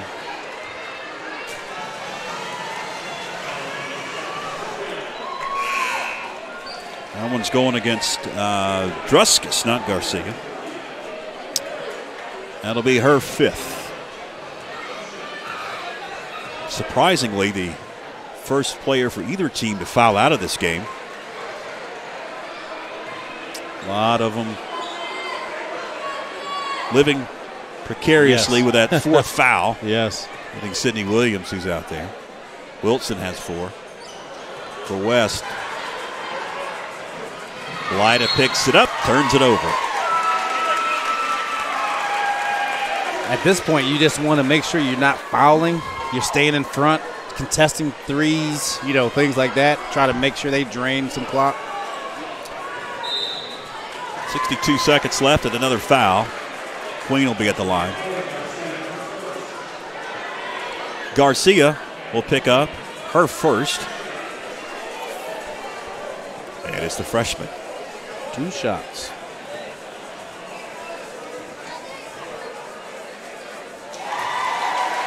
$60-50. Back to a double-digit lead, the way it was for a good portion of this ball game. First half into the third quarter. So West made a run. Offensive rebound. Williams travels with it. Sydney Williams frustrated with herself. Yes.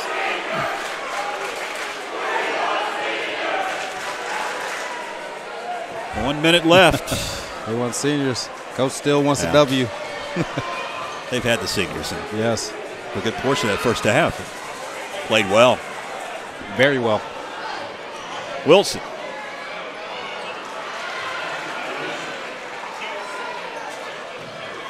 Inslee.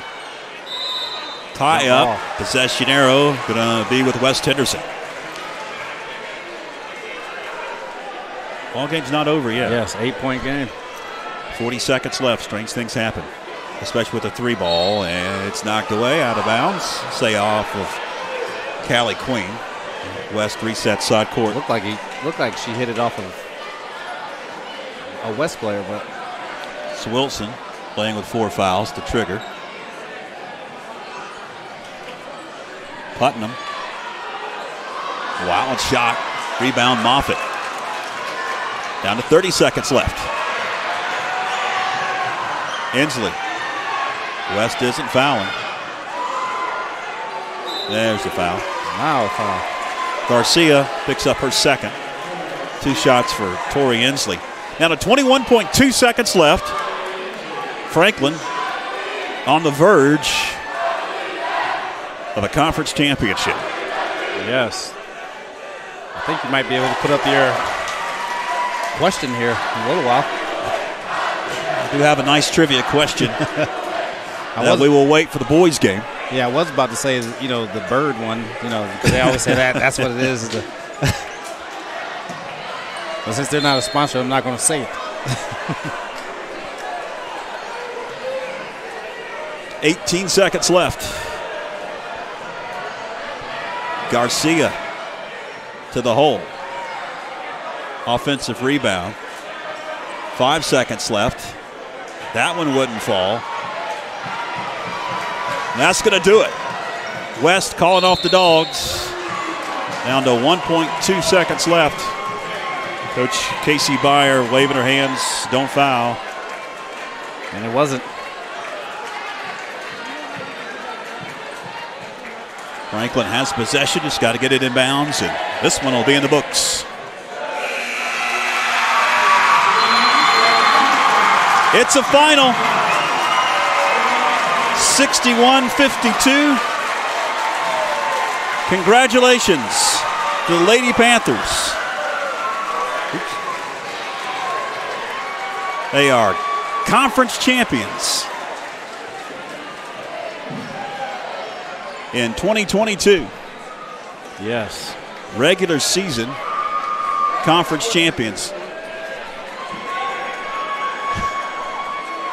Middle part of the season when they were struggling, Tony. Yes. I don't think the conference title was something that a lot of fans were expecting out of this bunch, but they have rallied and really been dominant down the stretch. Yes, they have.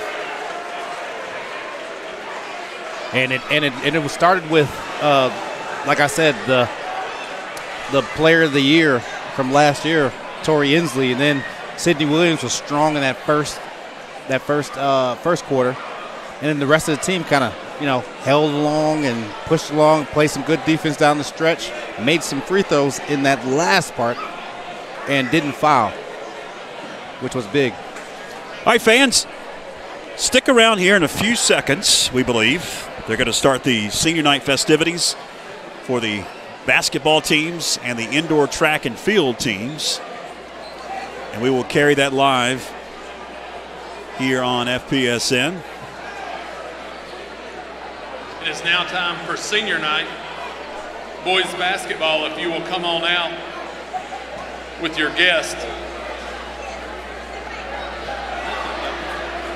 They're going to honor the boys basketball team first.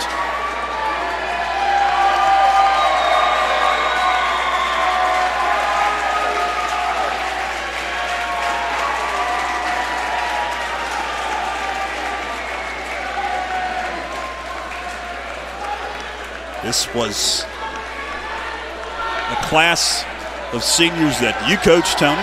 Yes. And you have a lot of memories with these boys. Yes. They've made a lot of memories here in this gymnasium. Yes, Grant Adams, Griffin Green, Miles McClure, Chris McGuire, Trey Penland, the newest one, Joe. These are our boys senior basketball players. As I call your name and your guest, please step forward. Our first senior for tonight, Grant Adams, with his dad Seth, mom Nikki, and sister Shelby.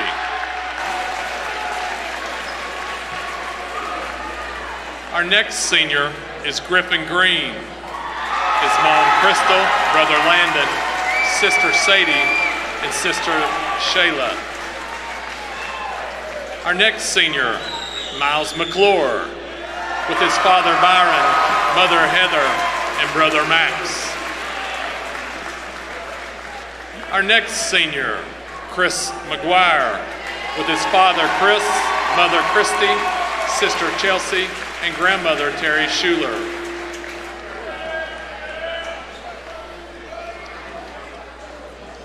Our next senior, Trey Penland, escorted by Greg and Terry Devane, Megan Hollis, and Ellie Hollis. Our next senior, Joe Riddle, his mother Tara, Grandpa John, and Grandma Judy, and Josias, his brother. Our next senior, Brent Slight, with his father Josh, his mother Cheryl, and his sister Kirsten Lamb. Our next senior, Kellen Stiles. He is with his father Jamie, mother Tammy, brother Grant, and brother Riker. Senior basketball players, you may be dismissed. Yes, like I was saying, I coached a lot of them back in the day when they were 11, 11 all the way up to now, because I coached them during the summers too. So, and they're a great group of guys. They've been a family for a long time, and you can tell how they play and everything that they truly love each other. Next group of seniors is women's and men's indoor track.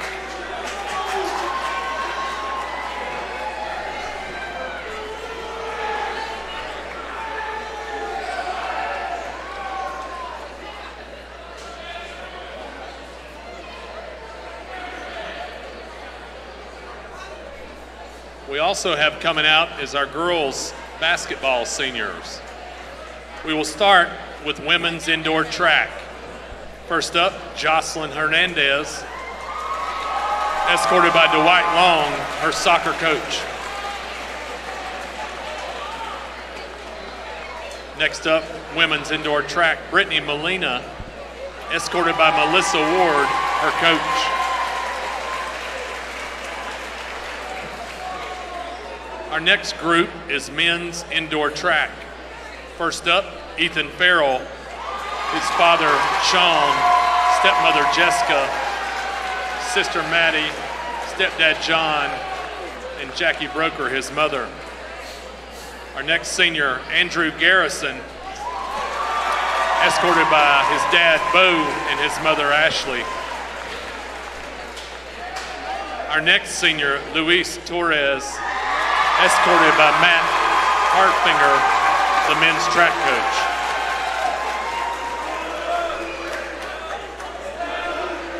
Our next group of seniors and conference champion women's basketball. First up, Corey Burrell, escorted by Angela and Adam Burrell and her sister Jordan and Peyton.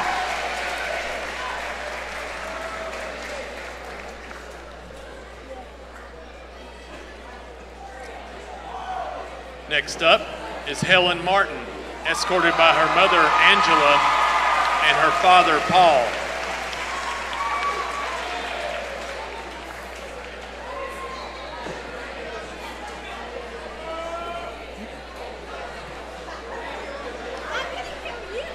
Next is Carly McMahon, escorted by her mother Jennifer, her father Kevin, and Casey and Kendall, her sisters.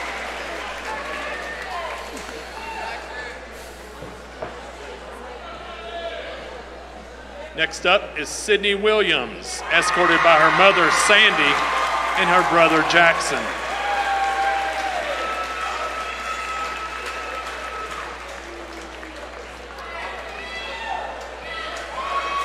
Let's give a big round of applause to all our seniors.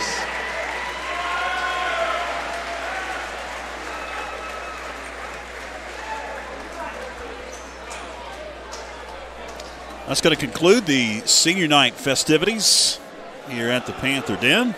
Indoor track,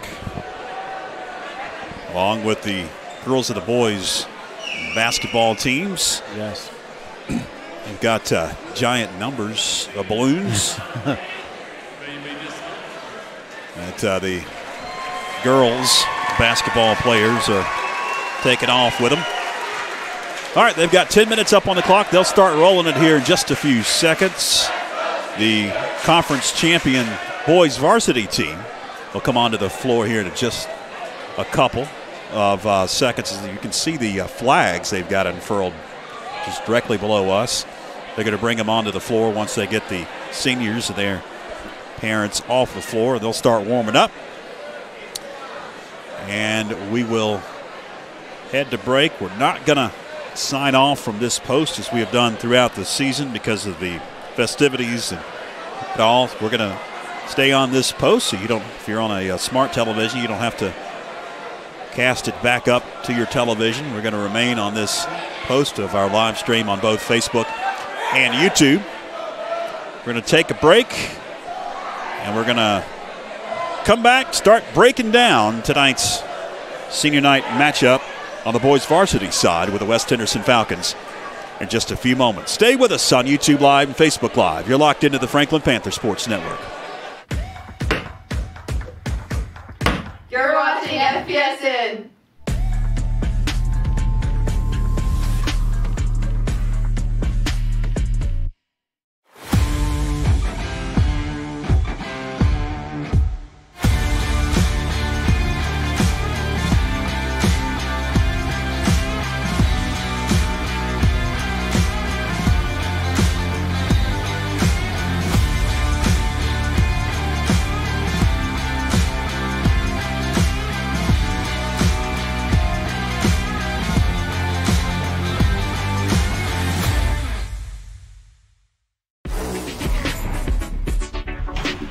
We're coming for everyone this year. Hi, everybody, and welcome in to another night of Franklin Panther football. Yes, complete.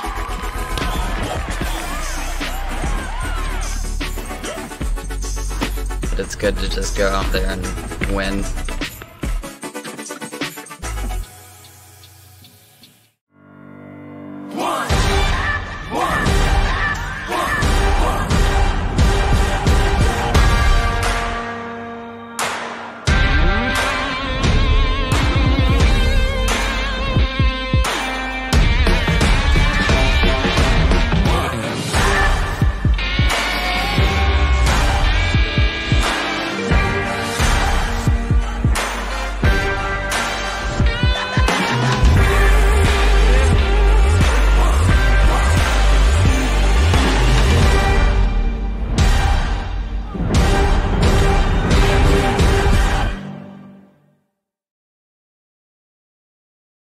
Sport Zone is your everyday low-price sporting goods supplier. We have the sports gear every athlete needs to be successful, from cleats, equipment, and protective gear to complete uniform sets. We even offer screen printing, laser engraving, and embroidery, as well as sublimated printing right here in Franklin. Don't race out of town to find the performance gear you need.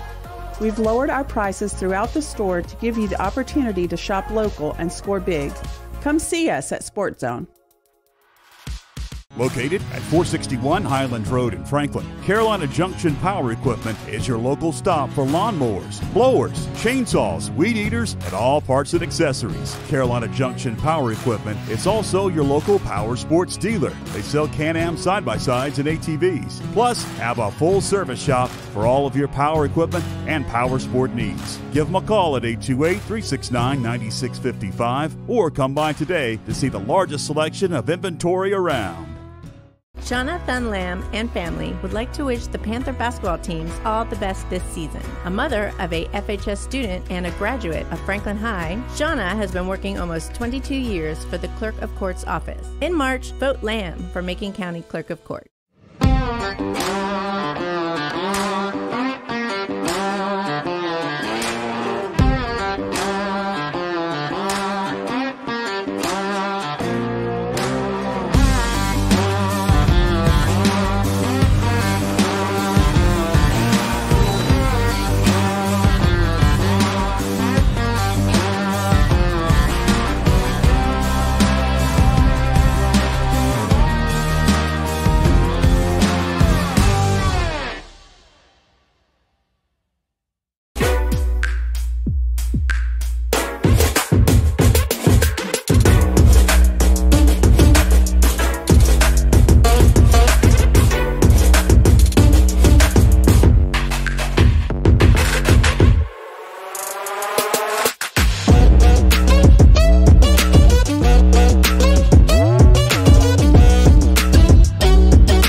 Welcome you back inside of the Panther Den. Got about 7 minutes, 20 seconds until we'll get to boys varsity action. Both teams are warming up. Franklin, last time we talked to you, secured the conference championship with a win over the North Henderson Knights, Tony, in a blowout. Yes. It was as I said a couple of times during the broadcast, it was a celebration of Panther basketball. And Yes. it was a great night, first championship on the conference side since 2001. 21 years 21 in years. the making. Wow. And you have 2 more games left after that game. Yes. One of them was on Tuesday night. And I talked to Coach Doug Clemens about this, Tony, and I was at the game. It seemed like the emotion of being the Battle of Cowie Mountain, there was a lot said on social media. Yeah, that's where a lot of it happens, social media. There was a lot of folks in the stands. It was a packed house, not as many people that are here tonight. We're on the Silva side of the mountain on Tuesday night, but it was a really good crowd. Yes. A lot of emotion, and it seemed like that emotion carried Smokey early on in that game, and it was a close affair in that first half, but Franklin in the second half, it seemed like the emotion, maybe some of the adrenaline was gone after halftime for Smoky Mountain, and they ended up cruising to victory for their 11th conference victory. Yeah, and that's what you want. You know, when you're playing the teams that aren't, you know, they're not having won as many games as you have, and you're a veteran club. You know, emotion is only going to get you so far, and that's where a team like the Panthers, the boys team, they'll come out and, you know, punch someone in the mouth, you know, right at the beginning. And are you going to be able to sustain it? Yeah. And they've been able to do that a lot this year to a lot of the opponents that they've had, and it's you know, it's been real good. It's been fun to watch. It's been. I tell everyone that if you haven't seen one of these games, you need to tune in, because it's a fun brand of basketball that Coach Clemens has them playing. Yeah, it really is. They are flying high, playing above the rim, something that we really haven't seen over the past 20 or so years since that conference championship back in 2001 and some of the teams in the 90s. These West Henderson Falcons, Tony, come in with some confidence, I think, because over there on January the 11th at Mills River, it was a highly contested affair. Franklin won by 4, but some late free throws were the difference. Yes, and that's, you know what, that's you do have confidence coming, you know, when you come to play someone. But I can tell you right now, they're in for it, because this environment, especially for the boys game, it's hard to play in. It's kind of, you know, I've been to a lot of places. I've been to Cameron, played in the Dean Dome, and, you know, like you play someone away and they're a totally different team. Then you play them at home, and now you get the full effect of the team. Well, we'll see how this one comes out here in just about 4 minutes. We'll have the starting lineups introduced here at the Panther Den with all the fanfare that goes along with it, and we will tip off the regular season finale. Hard to believe for the Panthers. West has another game coming up next week. So hang with us here on YouTube Live and Facebook Live.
Shauna Thunlam and family would like to wish the Panther basketball teams all the best this season. A mother of a FHS student and a graduate of Franklin High, Shauna has been working almost 22 years for the Clerk of Court's office. In March, vote Lamb for Macon County Clerk of Court. Located at 461 Highland Road in Franklin, Carolina Junction Power Equipment is your local stop for lawnmowers, blowers, chainsaws, weed eaters, and all parts and accessories. Carolina Junction Power Equipment is also your local power sports dealer. They sell Can-Am side-by-sides and ATVs, plus have a full service shop for all of your power equipment and power sport needs. Give them a call at 828-369-9655 or come by today to see the largest selection of inventory around.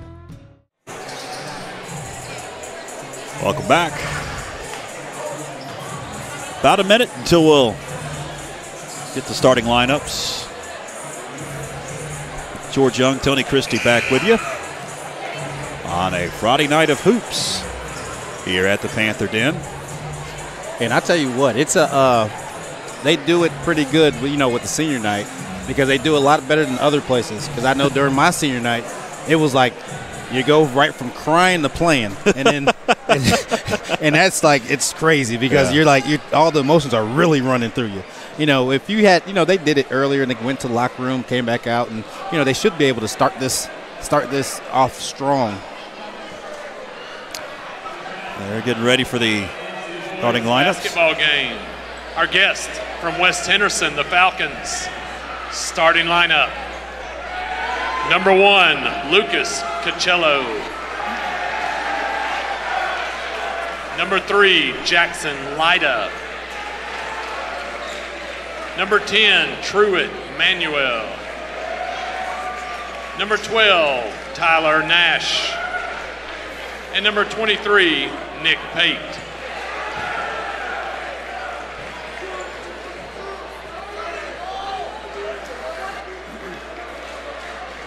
Panthers, we go lights out in 5, 4, 3, 2, 1.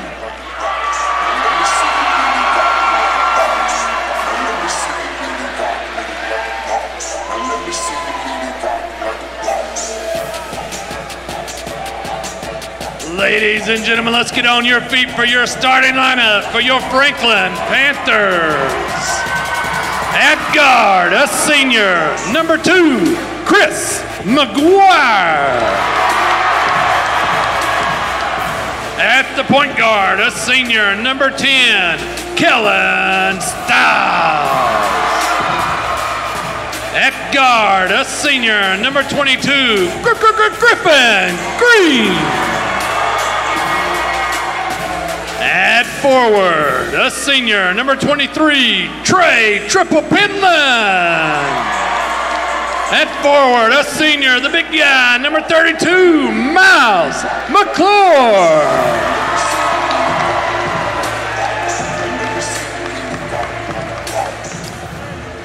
There's the starting lineups with all the fanfare, and we are just about ready to get this boys' varsity game underway. I love the fact that in high schools now it doesn't take 2 years to turn the lights back on.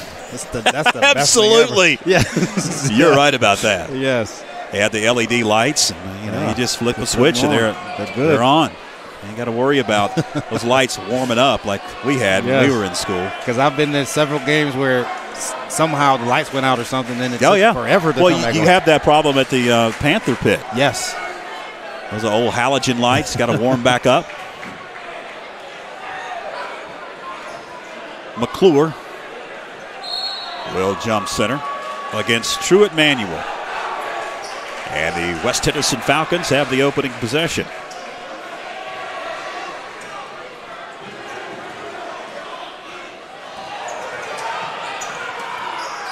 Baseline jumper, up and good. Get the scoring going. Tyler Nash, press, Coach Brandon Brooks. And a turnover caused on the opening possession. Nick Pate with it. Gives it up to Lida. Nash couldn't get it to go. And it's McClure with the board. Trey Penland gets the scoring started right there with 3. Penland with the trifecta. We've seen a lot of that. Yes. If it's either when he's Griffin at home, Green or Penland and McClure, one of those 3 will start the scoring with a 3. Seen that a multiple number of times this year. On Tuesday at Smoky, he was 0 for 3.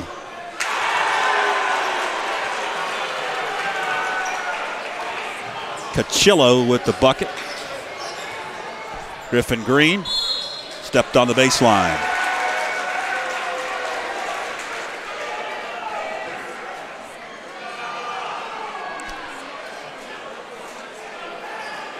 Did they whistle a foul? Oh, they whistled a foul. That's what I believe. That's what I thought it was. Foul on West Henderson.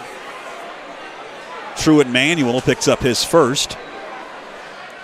And it's the first whistled on either team early on. It's McClure. Can't get the roll. Lyda, high pass.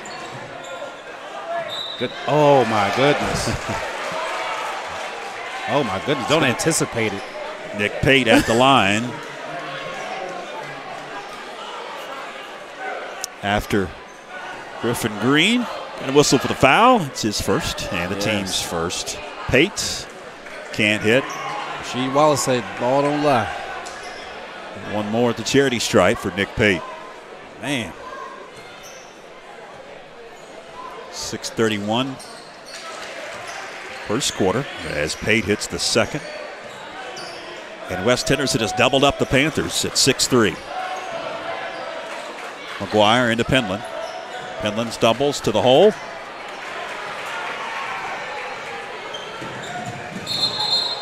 That one's kicked, the official says. Luckily, Griffin's okay with that one. Kind of stepped on it awkwardly.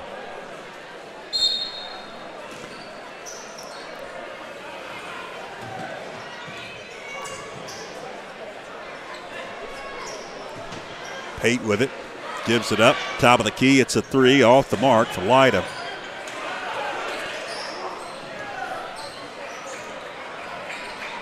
High pass into the corner. McClure. Penland stumbles. Picks it back up somehow. Gets it to McClure. Green deep 3. Got it. Ties it at 6. Yes, and West comes in, you know, with, like you said, with a lot of confidence because of that last game. Cachillo almost lost control of it. 3 up and good.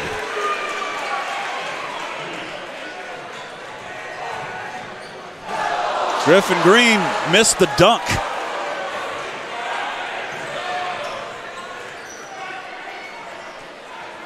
And that's okay. He went strong.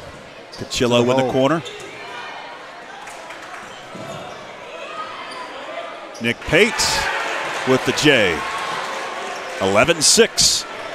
West Henderson early on taking it to the Panthers. McClure. He missed the junk. Back-to-back blown dunks. Yes.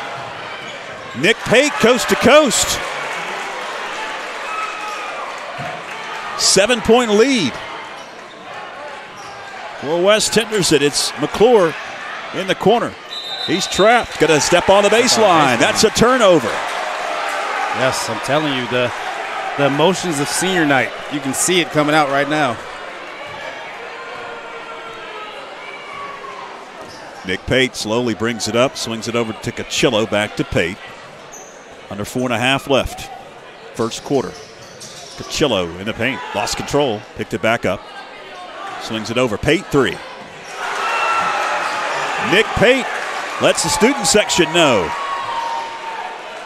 Ooh. Almost another turnover. McClure, jumper good. Now they got to get some stops. Lyda deep 3. Air ball.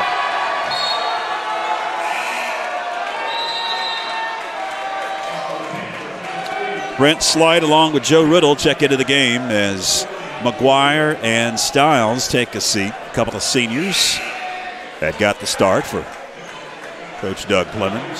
Subbed in by another couple of seniors. Yep.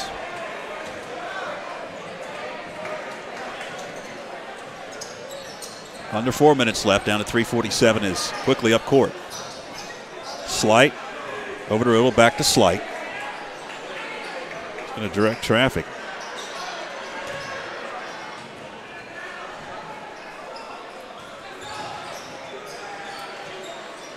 Penland. There you go. Trey Penland will be at the line for a couple as the shot was no good. Follow was waved off. Second team foul on West Henderson. That one's going against Cameron Banks.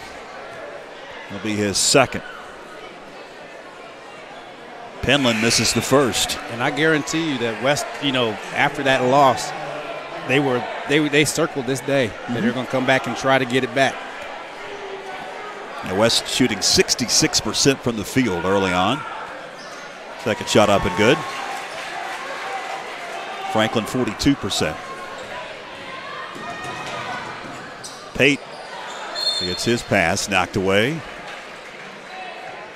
It'll stay with West Henderson.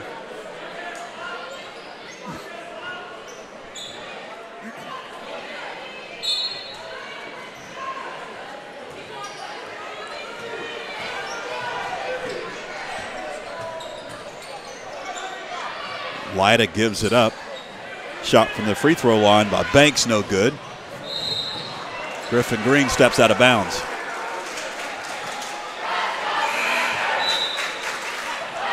(15-9), shocking the home fans early on. Yes. It is quiet in here. And that's what you have to do if you're West. You're trying to, take the crowd out of it. You have to take the crowd out of it. Keep making shots, playing good defense. Under 3 minutes left, first quarter.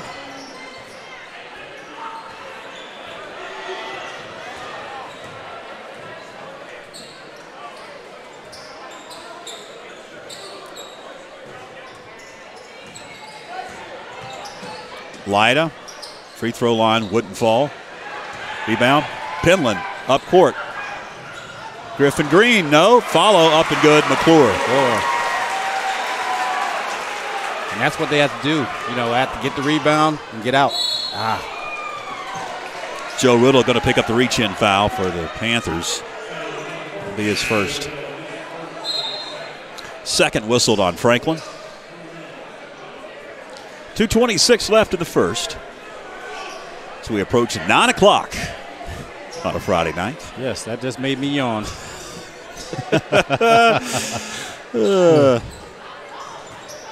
Nick Pate gets double teamed. High pass, Cachillo. Got a stop and pop. Riddle with a board. Green for three. Nothing but net. Yes. Griffin Green cuts it to a 1-point West Henderson lead. Great find by Brent Slight.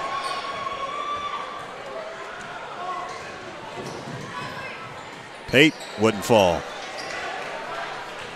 Outlet pass. Penland saves it into the hands of McClure, who saves it again. Another dangerous pass. It's going to be knocked away. Carroll with the bucket. They'll set up the press in the backcourt. Coach Brandon Brooks of the Falcons. Panthers break it. Penland off to McClure. Miles McClure. Yeah, he's hit that shot for 4 years from that same elbow. Almost a turnover. Carroll for three. Offensive board.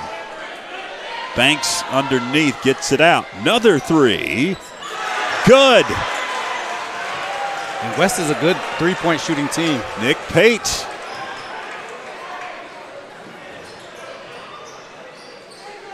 Penland for three. He answers.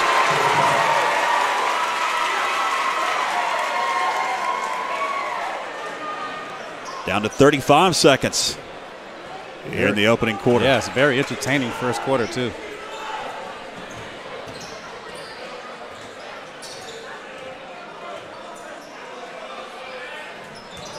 Carroll in the paint.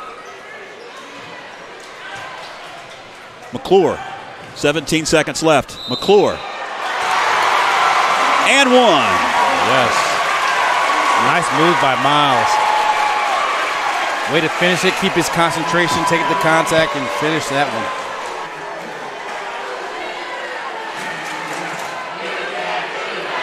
First lead change of the game right there. Franklin's first lead of the night. And one for McClure.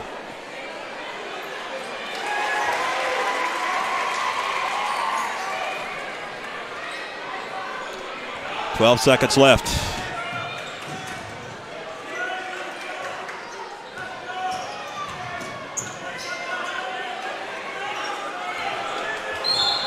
Manuel gonna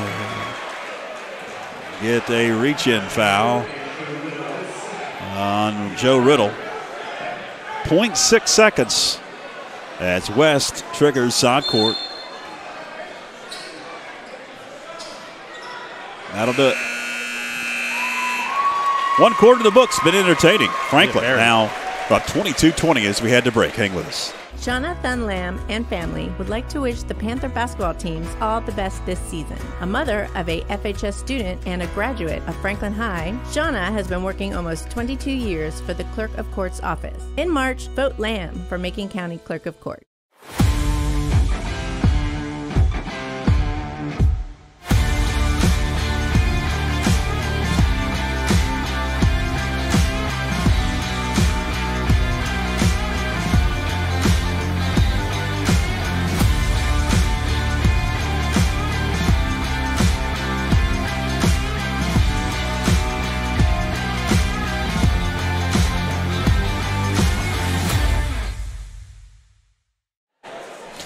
Welcome back. Entertaining first quarter here at the Panther Den on senior night, regular season finale as we cross the top of the hour of 9 o'clock on a Friday night of hoops. Stay with us. We may put you to sleep because it is going to be a long night. Just roll over and now turn the light off after this one is concluded.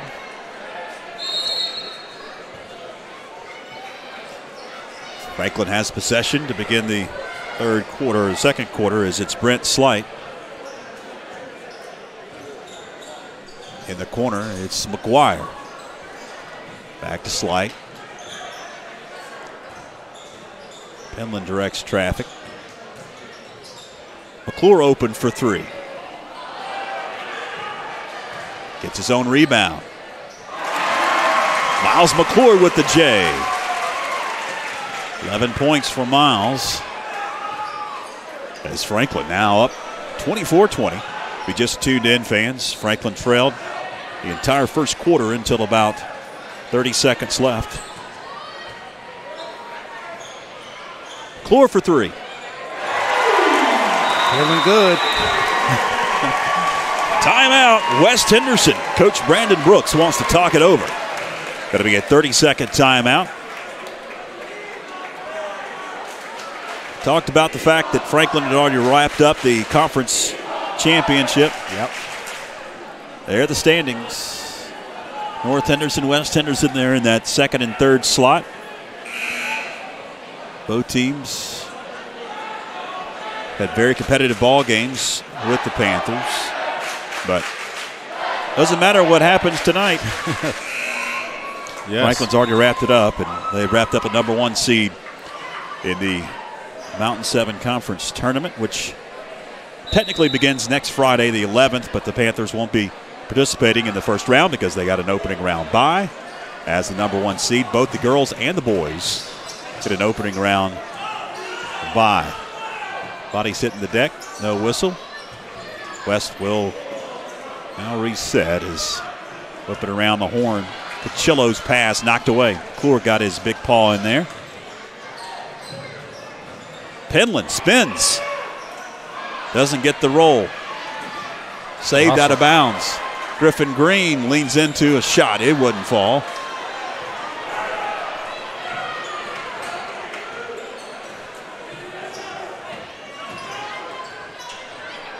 Good underneath pass. Off the glass and good for Truett Manuel.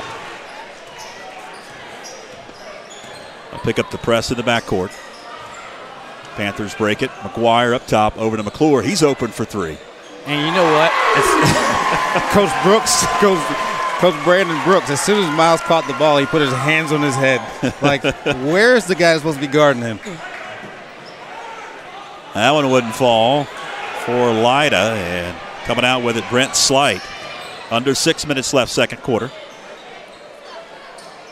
Cutting Slight to the hole. No, got his own rebound. Kicks it out. McGuire now over to Penland, top of the key three. Long board, Green. Back to McClure. Deep three for Griffin Green. No. Penland with the rebound. Yes. Crashing the boards on that offensive possession, and the Panthers finally get the bucket to make it a 10-point advantage at 32-22. Trey Penland, that's what he does. He gets rebounds, and he rarely has a bad game because that travels. Playing defense, rebounding, and putting putbacks. Chillo wouldn't fall. A lot of contact. Green. He'll be at the line for a couple. With 5:08 left, second quarter. Griffin Green with 6 points.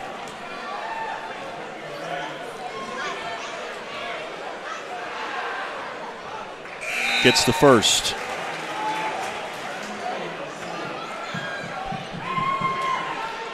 And how many is that for Griffin Green? It'll be 7. 7?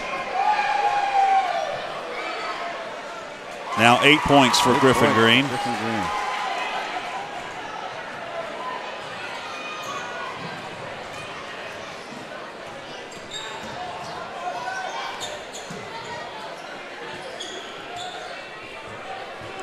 .455 left.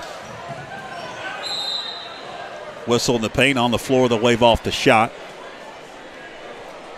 As Nick Pate will get the foul called. It's going to go against Griffin Green, his second. Griffin going to take a seat.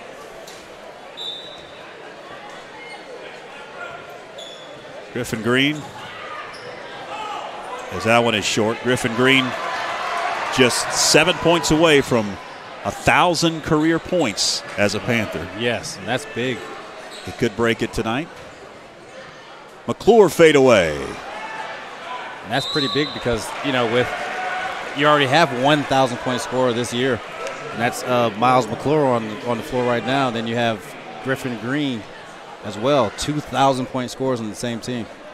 Makes it for a tough team to beat. And you had nobody in the 70-plus year history yes. of Franklin, 75-plus history of Franklin basketball of 1,000-point scorer. And you have McClure that already surpassed 1,000 points. Griffin Green, possibility tonight that he'll break that mark. Foul whistled on Stiles. That'll be his first. 6th on Franklin. Truett Manuel gets the roll. Got Parker Cave and Max McClure in the game. It's Stiles, one of the seniors, running the point, kicks it into the corner. It's McGuire. Now bounce pass to McClure. He gets double team. Got his own rebound. Out of bounds. Last touch by Parker Cave.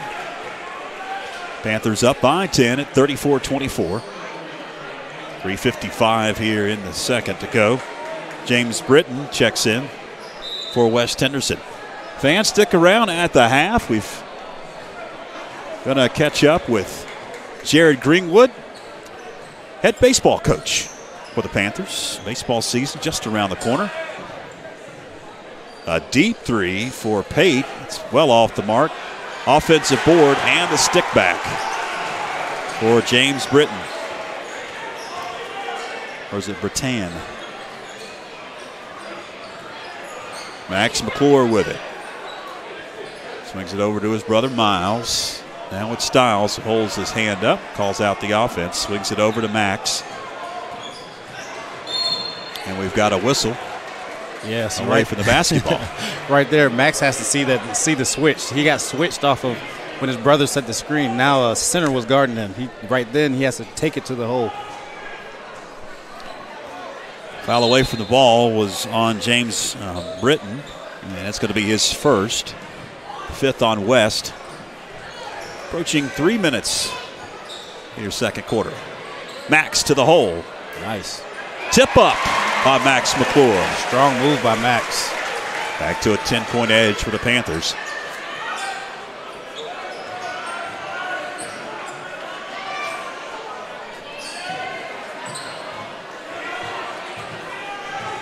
Lyda tries to split a double team, and they're going to whistle an offensive foul on Jackson Lyda. That'll be his first. Here's the replay. He tried to split 2. Lowered that shoulder. Yes. And Kellen leads the team with, I don't know how many, but he leads the team with several charges. I think he gets like about 2 a game. 10-point edge for the Panthers at 36-26. Approaching 2.5 left. Penland. Strong. He'll be at the line. It's a clean block, got the body though. Yes. Did Truett Manuel. That'll be his second, and the 7th on West Henderson. Trey Penland is a very strong player. Penland hits the first. Keller Lamb gonna check in off the bench for Coach Doug Plemons. One more for Trey Penland. Back of the iron. Good hands by Max McClure. Penland. Good pass. Finds McClure. Good pass. Good finish by Miles. Good pass.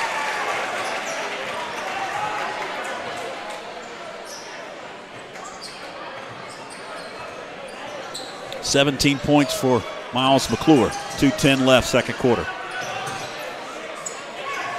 Another turnover and a collision. Frustration on James Britton. 1-1 coming up for the Panthers. 2:05 second quarter on whiteout night. You can see all the students wearing white, along with being senior night, and we're having a big bash after the ball games. First one up and good for Trey Penland. And you talked about it during that Smoky game at the beginning. You know, it was a close game back, and what happens is, like you said, the adrenaline, everything kind of keeps them in the game, and then you have to play basketball. And that's what the Panthers have been able to kind of sustain teams do that this whole season. Trey Penland comes out with it.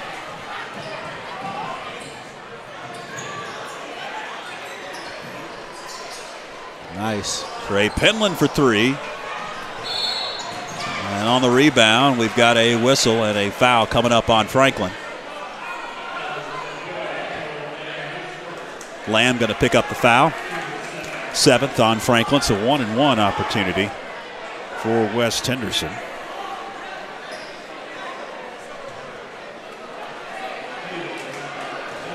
Nick Pate will be at the line. Got the front end.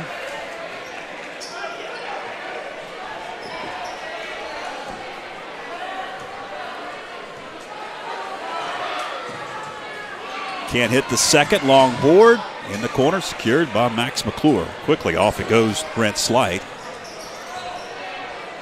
Slide over to Max.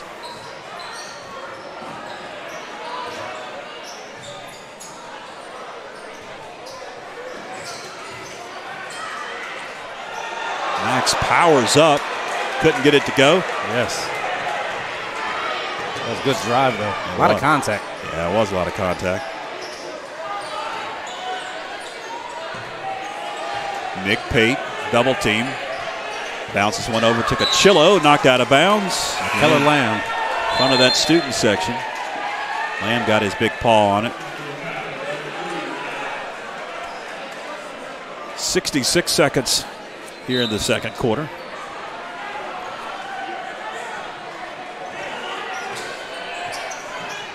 Cachillo feeds underneath. James Britton gets stripped. Picked up by Miles McClure. Off to Max. Max McClure off the glass. Good finish. Two brothers hooking up.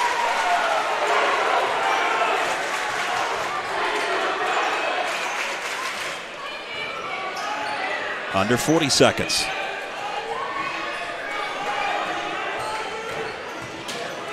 Cachillo leads into one and gets the bucket. Lucas Cachillo with the deuce. 25 seconds to go. 42-29. Panthers with a commanding lead.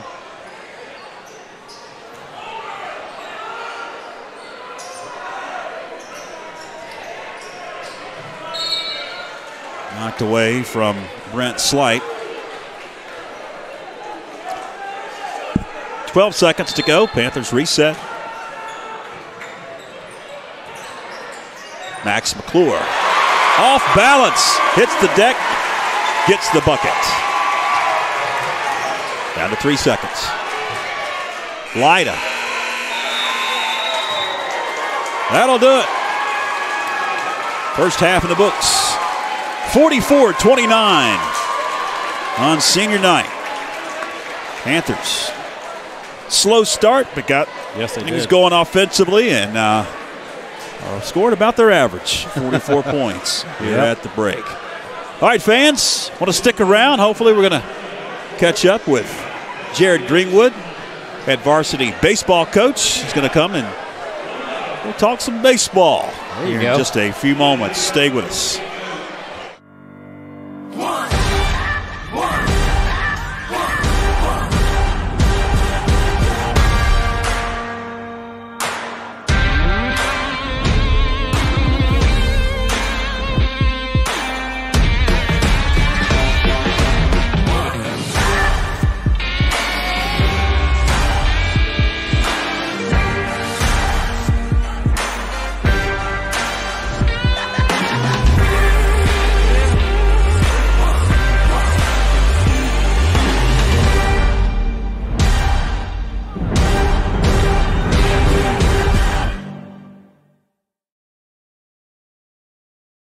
Sports Zone is your everyday low-price sporting goods supplier. We have the sports gear every athlete needs to be successful, from cleats, equipment, and protective gear to complete uniform sets. We even offer screen printing, laser engraving, and embroidery, as well as sublimated printing right here in Franklin. Don't race out of town to find the performance gear you need. We've lowered our prices throughout the store to give you the opportunity to shop local and score big. Come see us at Sports Zone.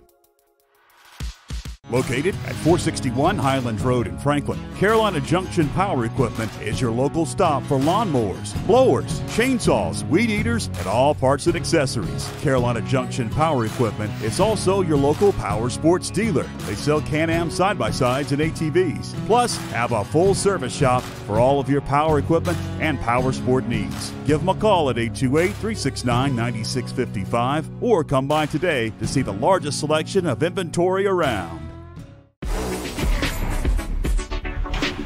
We're coming for everyone this year. Hi, everybody, and welcome in to another night of Franklin Panther football. Pass complete.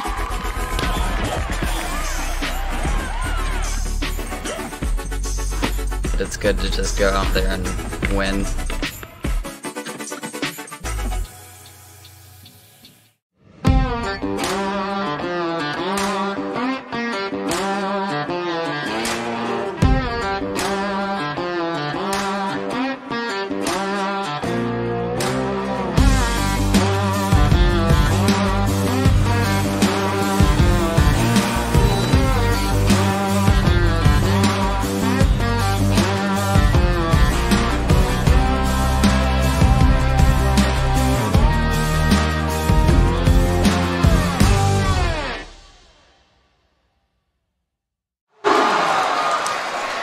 All right, fans, welcome back. As you see the halftime half-court shooting contest. We got a long line all the way back to the other end.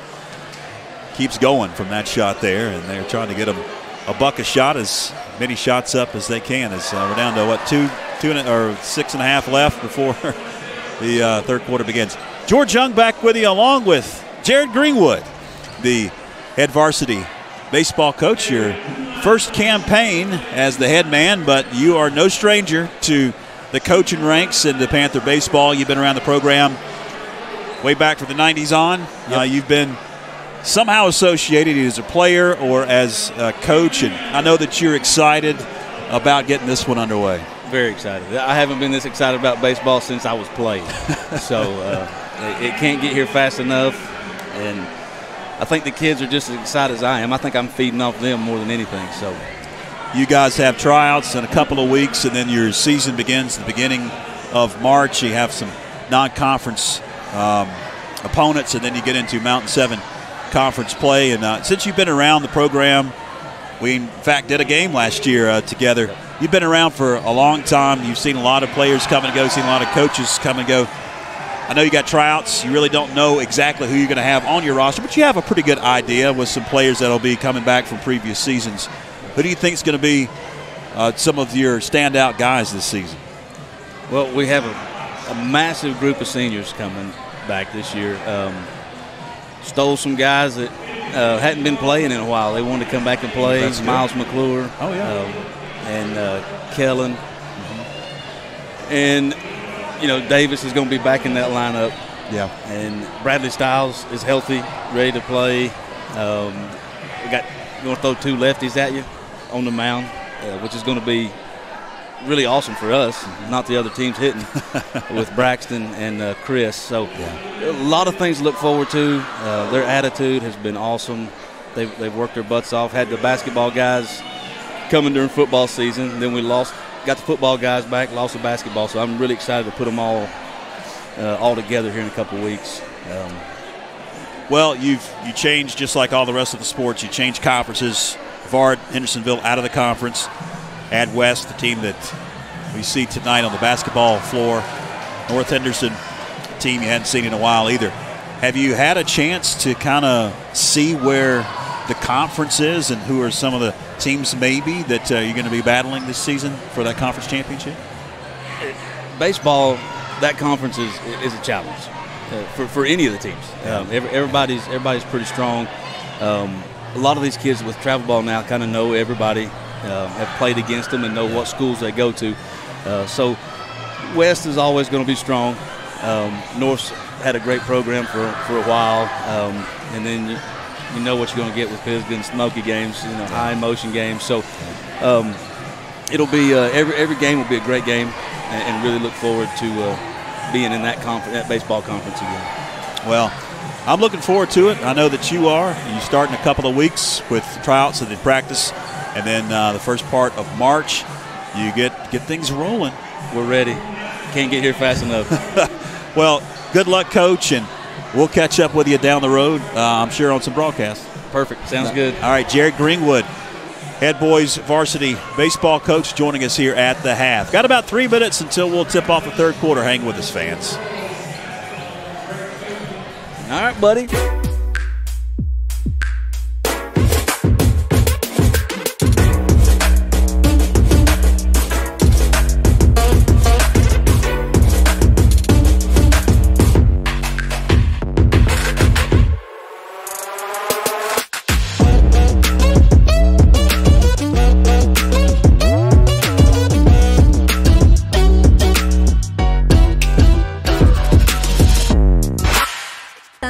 And family would like to wish the Panther basketball teams all the best this season. A mother of a FHS student and a graduate of Franklin High, Shauna has been working almost 22 years for the Clerk of Court's office. In March, vote Lamb for Macon County Clerk of Court. Located at 461 Highland Road in Franklin, Carolina Junction Power Equipment is your local stop for lawnmowers, blowers, chainsaws, weed eaters, and all parts and accessories. Carolina Junction Power Equipment is also your local power sports dealer. They sell Can-Am side-by-sides and ATVs, plus have a full service shop for all of your power equipment and power sport needs. Give them a call at 828-369-9655 or come by today to see the largest selection of inventory around.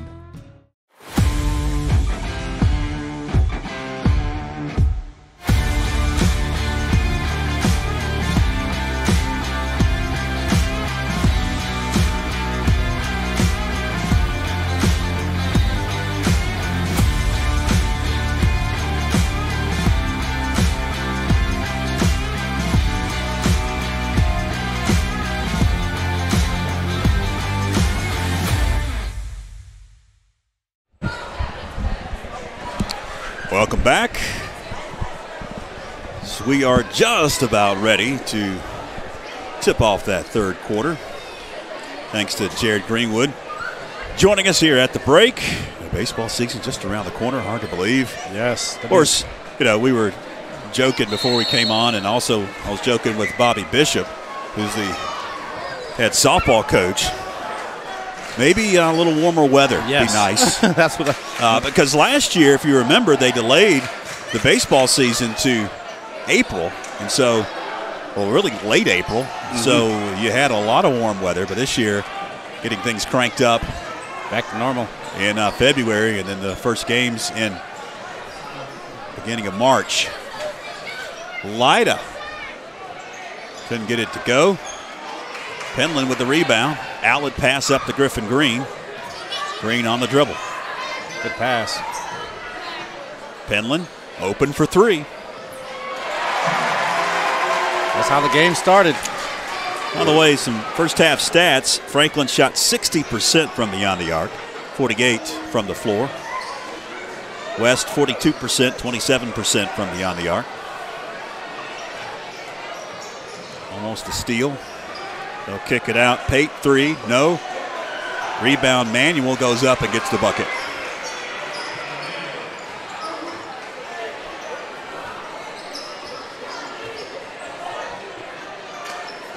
Green over to Stiles.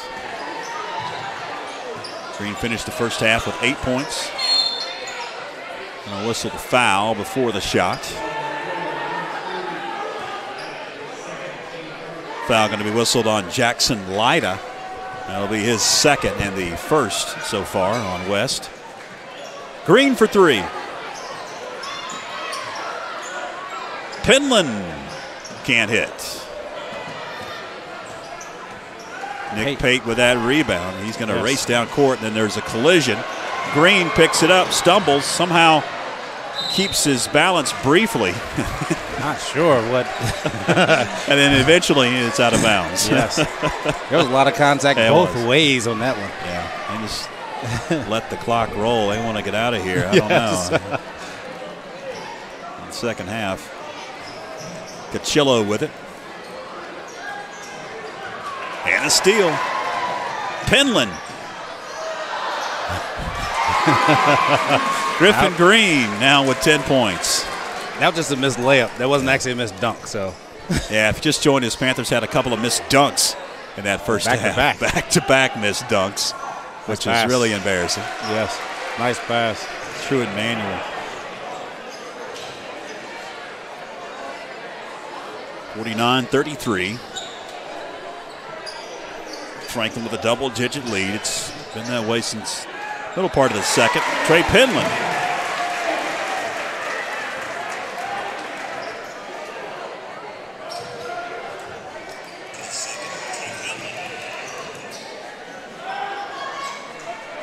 Underneath, shot wouldn't go. Griffin Green now just 5 points away from eclipsing 1,000 points in his career. Down to 5 minutes left in the second half, the third quarter. Green's pass off the leg of Miles McClure. Now Pate with it. Left at the elbow. Good block. Green with the block. Penland, Euro step. Nice move. Nice move by Trey Penland. We've got a whistle and a timeout by Brandon Brooks of the West Henderson Falcons. They want to talk it over. 30-second timeout. This lead has increased to 20 just like that. In the blink of an eye, 53-33. Yes. You mentioned that this is the regular season finale. A lot of basketball left to be played. Boys varsity will not be participating in the February 11th first round of the Mountain 7 Conference Tournament because they got a bye by winning the conference tournament. Semifinals and finals are at Pisgah, and those games will be broadcast right here on YouTube and Facebook. All the games. 4 games on Tuesday the 15th and 2 games on the 17th. And then the state playoffs. February 22nd is the first round of the state playoffs, and Franklin will be hosting the first round. Both the girls and the boys. It'll be a doubleheader. Yes. On February 22nd. And I put, if you noticed on the schedule there, if possible. If possible, right. You never know. At playoff time, anything can happen. You're not guaranteed anything. And we have a championship next week, don't we? On Monday. Monday, yes. Middle school Blue Ridge Conference Championship. The Panthers, the middle school boys team, went undefeated this season. They're 13-0 and getting ready to play Monday for the championship. Yep. Back-to-back champion. They won it last year, and I was told earlier that we're going to be live streaming. Nice. That game on Monday. I think it's a 5 o'clock tip-off. Yeah, and last year I remember that championship game because Max McClure, I believe, had 24 points and 20 rebounds. And you see Max out on the floor here tonight. Yes. He was in 8th grade last year. The Macon Middle School will be competing for the conference championship at home on the Monday night. And if all goes well, we'll have it right here on YouTube and Facebook. Griffin Green, air ball. Cachillo. Pass knocked away. Was it saved? Out of bounds. They'll say last touch by Cachillo. And I can tell you this right now, that last air ball by Griffin Green, he knows. He knows he's 5 points away. I can tell you that. He does. Yeah, there's no doubt. And his teammates, if you notice, they're trying to get him the ball. They're trying to get him the ball so he can get. I'm telling you, it's a hard thing to do when you know you have to get 5 points. He can get 5 points in his sleep, but right now it's kind of it's pressure on it. Good pass. Can't get it to go, and a frustration foul on Griffin Green. A reach in from behind on Manuel. Good pass by Brent Slight.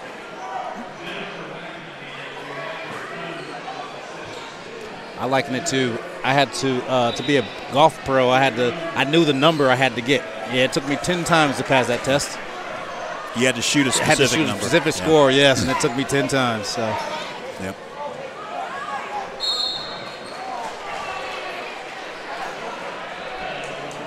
The worst thing you can do a lot of times out on the court, on the field, wherever, or on the golf course is think. Think about this. You overthink. You just got to play. Right, just play. Go out and do what you do.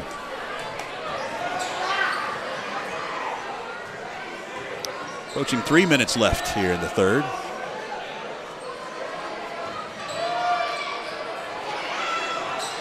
Three off the mark, hit the top of the backboard. And it's out of bounds, and Franklin will have possession. A few fans hit the exits. Still a lot still inside the pass. Gymnasium. Miles McClure will jam it home. Didn't miss that one.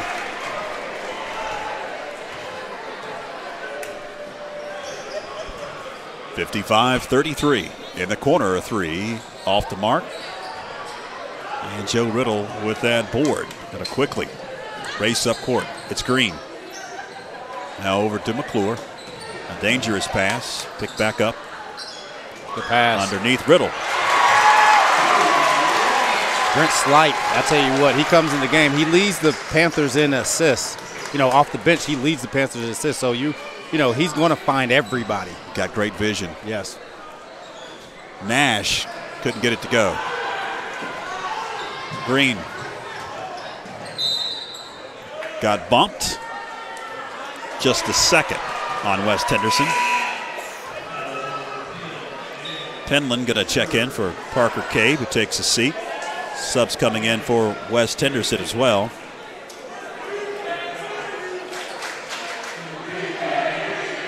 Cameron Banks has checked into the game. Coach Brandon Brooks. Brent Slight to trigger, and it goes Trey Penland off the glass. And a steal by Brent Slight. Nice. Oh, my goodness, nice. Brent, I tell you what. Oh, man, the alley-oop, and he couldn't secure it. Great vision by Brent Slight. Good steal, anticipation, and he knew what to do. He was looking for Griffin Green to come in and dunk that lob. Green with 10 points. three, up and good from the corner by Steve Carroll. Cuts into the Panther lead now 59-36. Slight gets bumped. Technical foul whistle on West Henderson.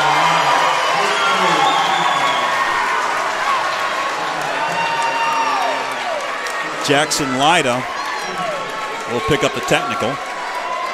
It's 2 quick fouls, so that's going to be his 4th. After the technical is assessed. 4th whistled on West Henderson. Miles McClure, technical free throw shots. He got the first.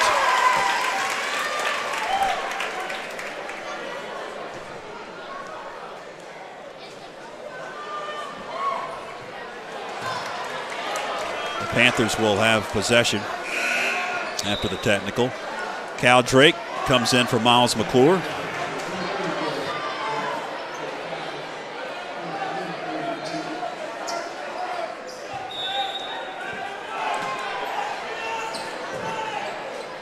Green. There you go. Slams it home. There you go. Great execution of that play. Approaching 60 seconds left. I almost forgot, and we're going to do it here very soon. Green. Griffin Green just 1 point away from 1,000 points. He's got 14 in the ball game. Great pass by Trey Penland. 50 seconds left. Cachillo. Kick it back out. Steve Carroll for 3. Partially blocked, out of bounds. And last touch by Falcon with 37.1 left. And it's pretty cool. The guys on the bench, they know it's 1 point. Yep. They're all holding up 1.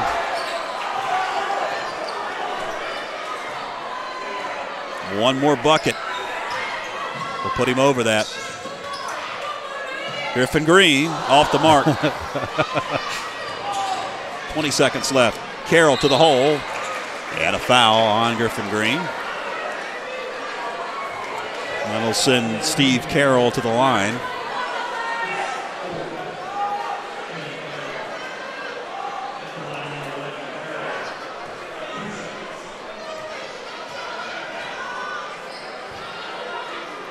Air ball to the first by Carroll. He'll get one more.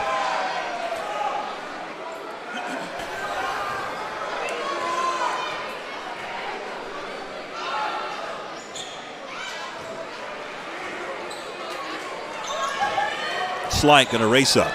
15 seconds. Green got fouled. 5th on West Henderson, no shots. 12.2 left. Cachillo picks it up. See if Griffin gets something to go into the hole so he can shoot a free throw. Griffin Green in the paint. Oh Big my goodness. collision. My goodness. Everybody okay? Yes. He gets to shoot a free throw. Hopefully.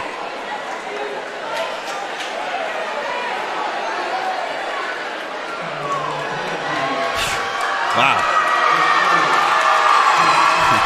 All the students are holding up 1. That's cool.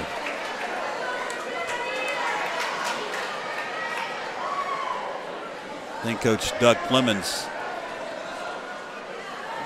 wants to get a towel out there and wipe up some of the perspiration after both Green and Cameron Banks hit the deck.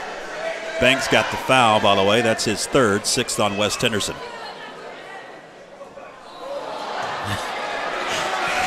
You can feel it. You can feel it. I was going to say, hey, you might as well just bank it off the backboard or something. I guess it's going to. One more. That's it.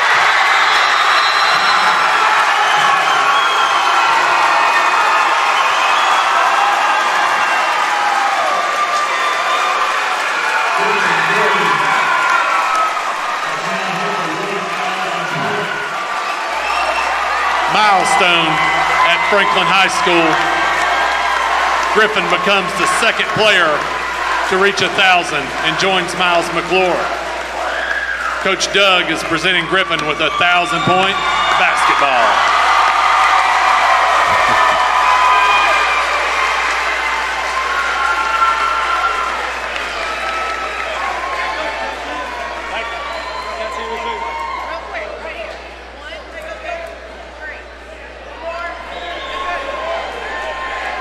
Take a few pictures, hand the ball back, and go back out there and play some more. Keep on playing. He's still got another quarter.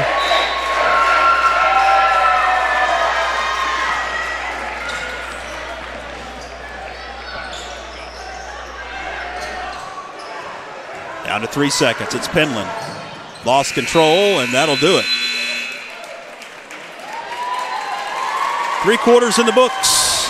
Panthers with a comfortable lead as we head to break. Stay with us. We're coming for everyone this year. Hi, everybody, and welcome in to another night of Franklin Panthers football. Yes, complete.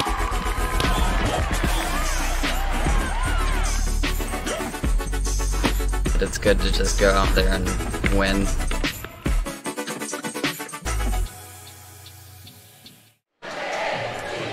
Fourth quarter about to begin. Franklin up 65-37. All right, it's time for trivia. I love trivia, don't you, Tony? I love it.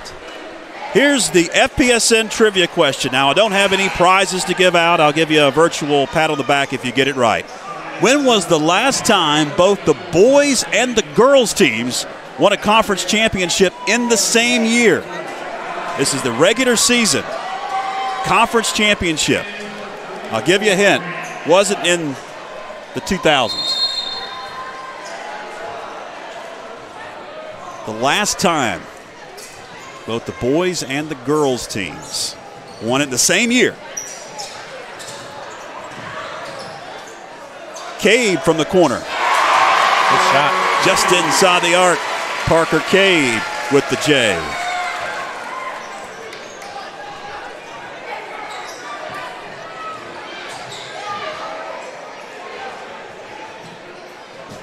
Seven and a half left. Dangerous pass out of the corner into the hands of Manuel. We'll swing it up top. Now it's Nick Pate.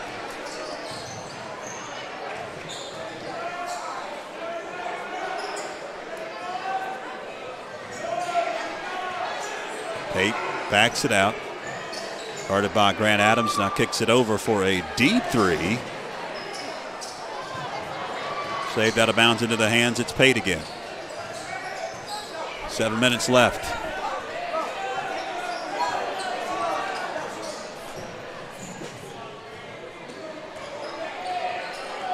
West Henderson draining some clock.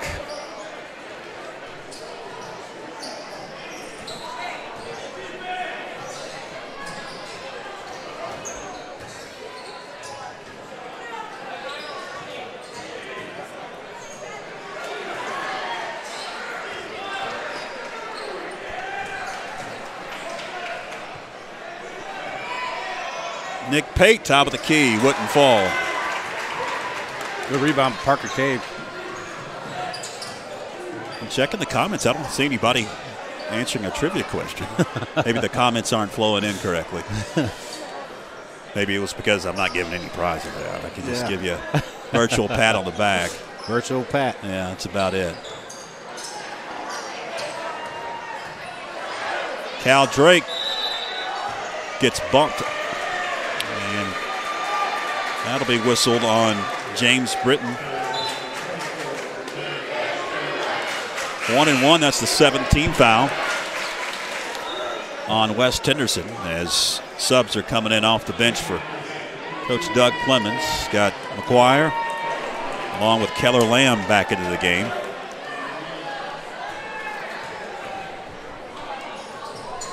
Drake's first shot wouldn't fall. It misses the front end, and Nick Pate brings it into the front court for West Henderson. Down to 5:50 left.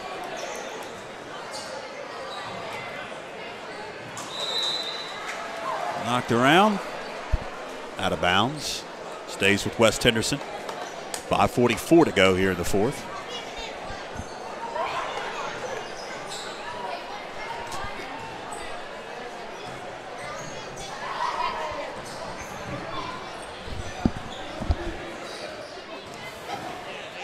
Manuel.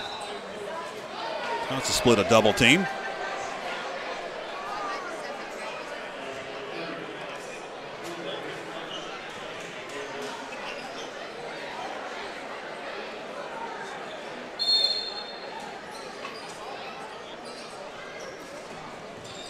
Kicked around, knocked around. We got bodies hitting the deck. And a foul.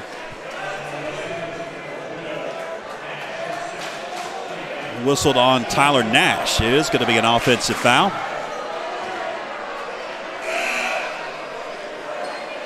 And we've got some free throws coming up. All right. How about it? You want to reveal the answer? Yes. Here's the question. We did have somebody just message us. That was not the correct answer, by the way. Back to action. We'll get the answer here in a second. Another foul coming up. Do you have a guess, Tony, before we reveal the answer? I know I wasn't born, probably. Most likely. 1969. Yes. It's been that long since both time. the boys and the girls teams in the same year won the conference championship. 1969. Tell you what, it's a special thing for both of them to make that accomplishment. You had it happen a few times in the 60s and a couple times in the 50s, but since 1969, we did have some folks that got it right on our comments. My comments aren't loading correctly. I don't. Facebook's changed the way that they load comments on live stream, and sometimes it takes a while. They don't load correctly on our end.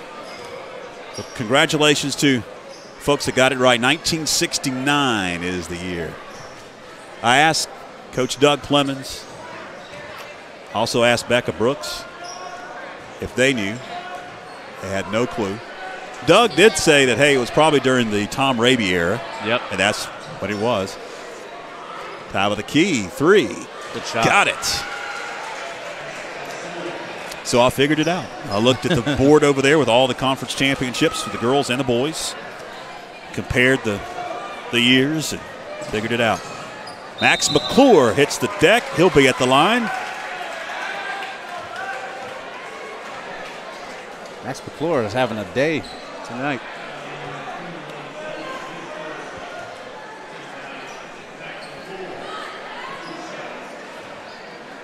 Eight points so far for Max.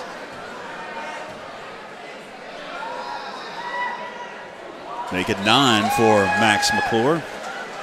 His brother Miles has 20. Wholesale substitutions for both teams now with 4:12 left.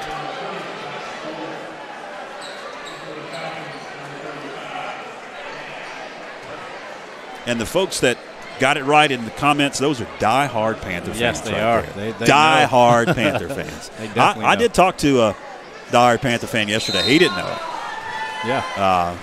But so if you are certified die-hard.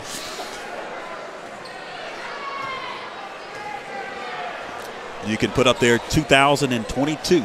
Yes. As the year that happened, both the boys and the girls winning the conference championship. Down to 4 minutes left in this one. Had wholesale substitutions there. Cal Drake, Keller Lamb, Luke Van Hook, J.J. Postel, and Joshua Zollner. And Van Hook going to shuffle his feet. And I just did that without a roster. Well, you know these boys. You've coached them for a long time. And yes. We talked about that in the senior night festivities. Yeah.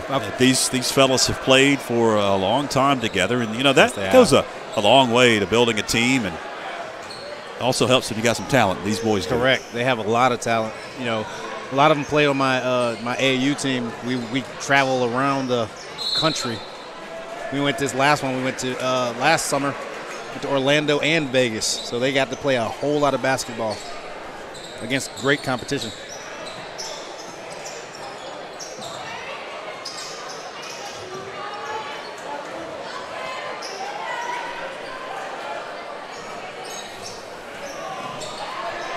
Luke Van Hook's shot wouldn't fall. There to grab the rebound. As Van Hook kicks it back out, and we got a whistle and a traveling violation on J.J. Postel.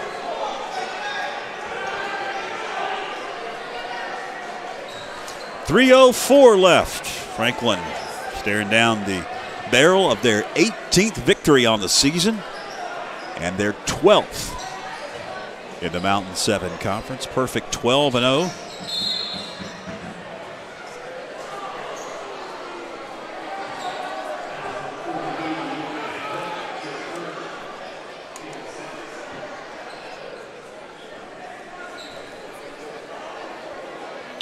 The varsity girls won earlier. They won the conference championship.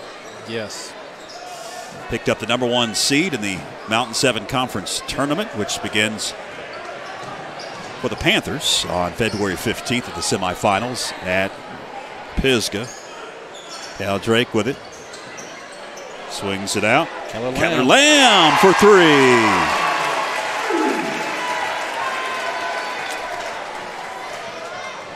Hasn't been too terribly long since the Lady Panthers won the conference tournament, or conference championship. That was 2020, just a year ago. Sometimes you take those conference championships for granted and how difficult it is. And we've talked about, going on the road and playing in difficult environments. And, on school nights, you're traveling an hour and a half, 2 hours on a bus in conference on a Tuesday night. It's difficult. Good pass. Off the glass. Luke Van Hook. The boys team didn't do it for 21 years until this year. Correct. And they've had some pretty good teams. They have. With conference realignment and everything. Unfortunately they weren't in the same conference with Hendersonville. But I would love to see that game. They scrimmaged in the beginning of the season. And I'm not going to say who won. But they scrimmaged at the beginning of the season, and it was a very good, interesting matchups.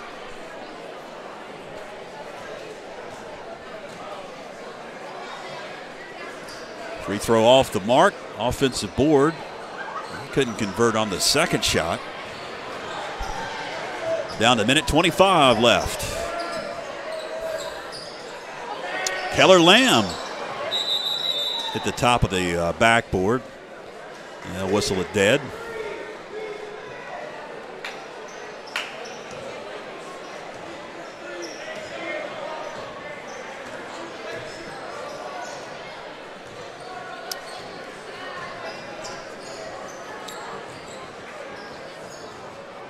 Down to 65 seconds left, and almost a steal as Keller Lamb jumped into the passing lane.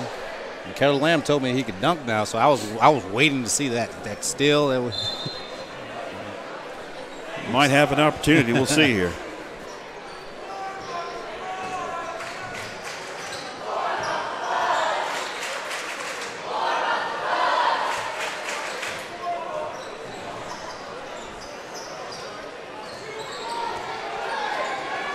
Postel brings it up.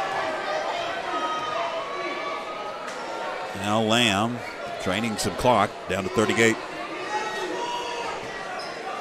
Josh Zollner with it. Just going to let that clock roll down.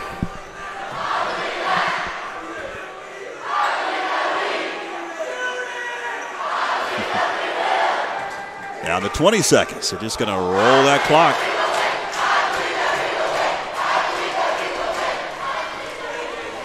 Just going to let it roll. And Franklin's going to pick up their 18th win to just 4 losses and a perfect 12-0 mark in the Mountain 7 Conference. As it has gone final here on senior night, the regular season finale for the Panthers in the books, 74-41 is the final against West Henderson. And congratulations to Coach Doug Clemens and the whole staff and everybody involved, because it's hard to go undefeated. You think about it, they haven't won the conference in 21 years. But to go to undefeated, for was that 13th game? 12th game. That's that's a big feat right there. Yeah, it is, and it's because you play in a conference where everybody knows everybody. Right, everybody correct. knows what you're going to do. Correct. A lot of times you've played each other in travel ball, some of your teams. Yes. And everybody knows everybody knows everybody's game, and then you come into conference and everyone knows what Coach Doug Clemens does. Just like Coach, he knows what the coaches from West do. Yeah. So it's a lot to get through to be undefeated. There are certain times when the leading scorer is Griffin Green when he had 4 points and the Panthers still won a game by 30. Yeah. And then there was times when Miles McClure had 6 points, had gotten foul trouble, and they scored 99 points. So like it's a total team effort, and you need that every single night, and that's what they were able to get every conference game this year. Congratulations also to Griffin Green. Yes. He finished with 15 points and surpassed the 1,000-point mark in his career in 3 years at Franklin High School. Joins Miles McClure as the only Panther boys player to ever surpass 1,000 points. This is probably the biggest victory circle we have had ever. And they're going to chant, and I just hope no one gets hurt at the end of it when they come into the middle. The mosh pit. Yeah, the mosh pit. All right, that's pretty much going to wrap things up for our coverage here on FPSN. But we've got a lot of basketball for you coming up in the next 2 to 3 weeks. On Monday, it's the Blue Ridge Conference Championship game. Macon Middle School will fight for that on Monday. 5 o'clock, and we'll have it live here on FPSN, YouTube, and Facebook. And also a lot more coming up. Here's the schedule. The tournament, we'll have it live, all 4 games, semifinal Tuesday the 15th, and then the finals on the 17th. That Thursday in Canton at Pisgah, and the first round of the state playoffs. If the NCHSAA approves us, which I don't see why they wouldn't, we will have that one for you. And it'll be a doubleheader on the 22nd of February. All right, that'll wrap it up for our fantastic FPSN crew. For Tony Christie, I'm George Young. Till next time, so long, everybody.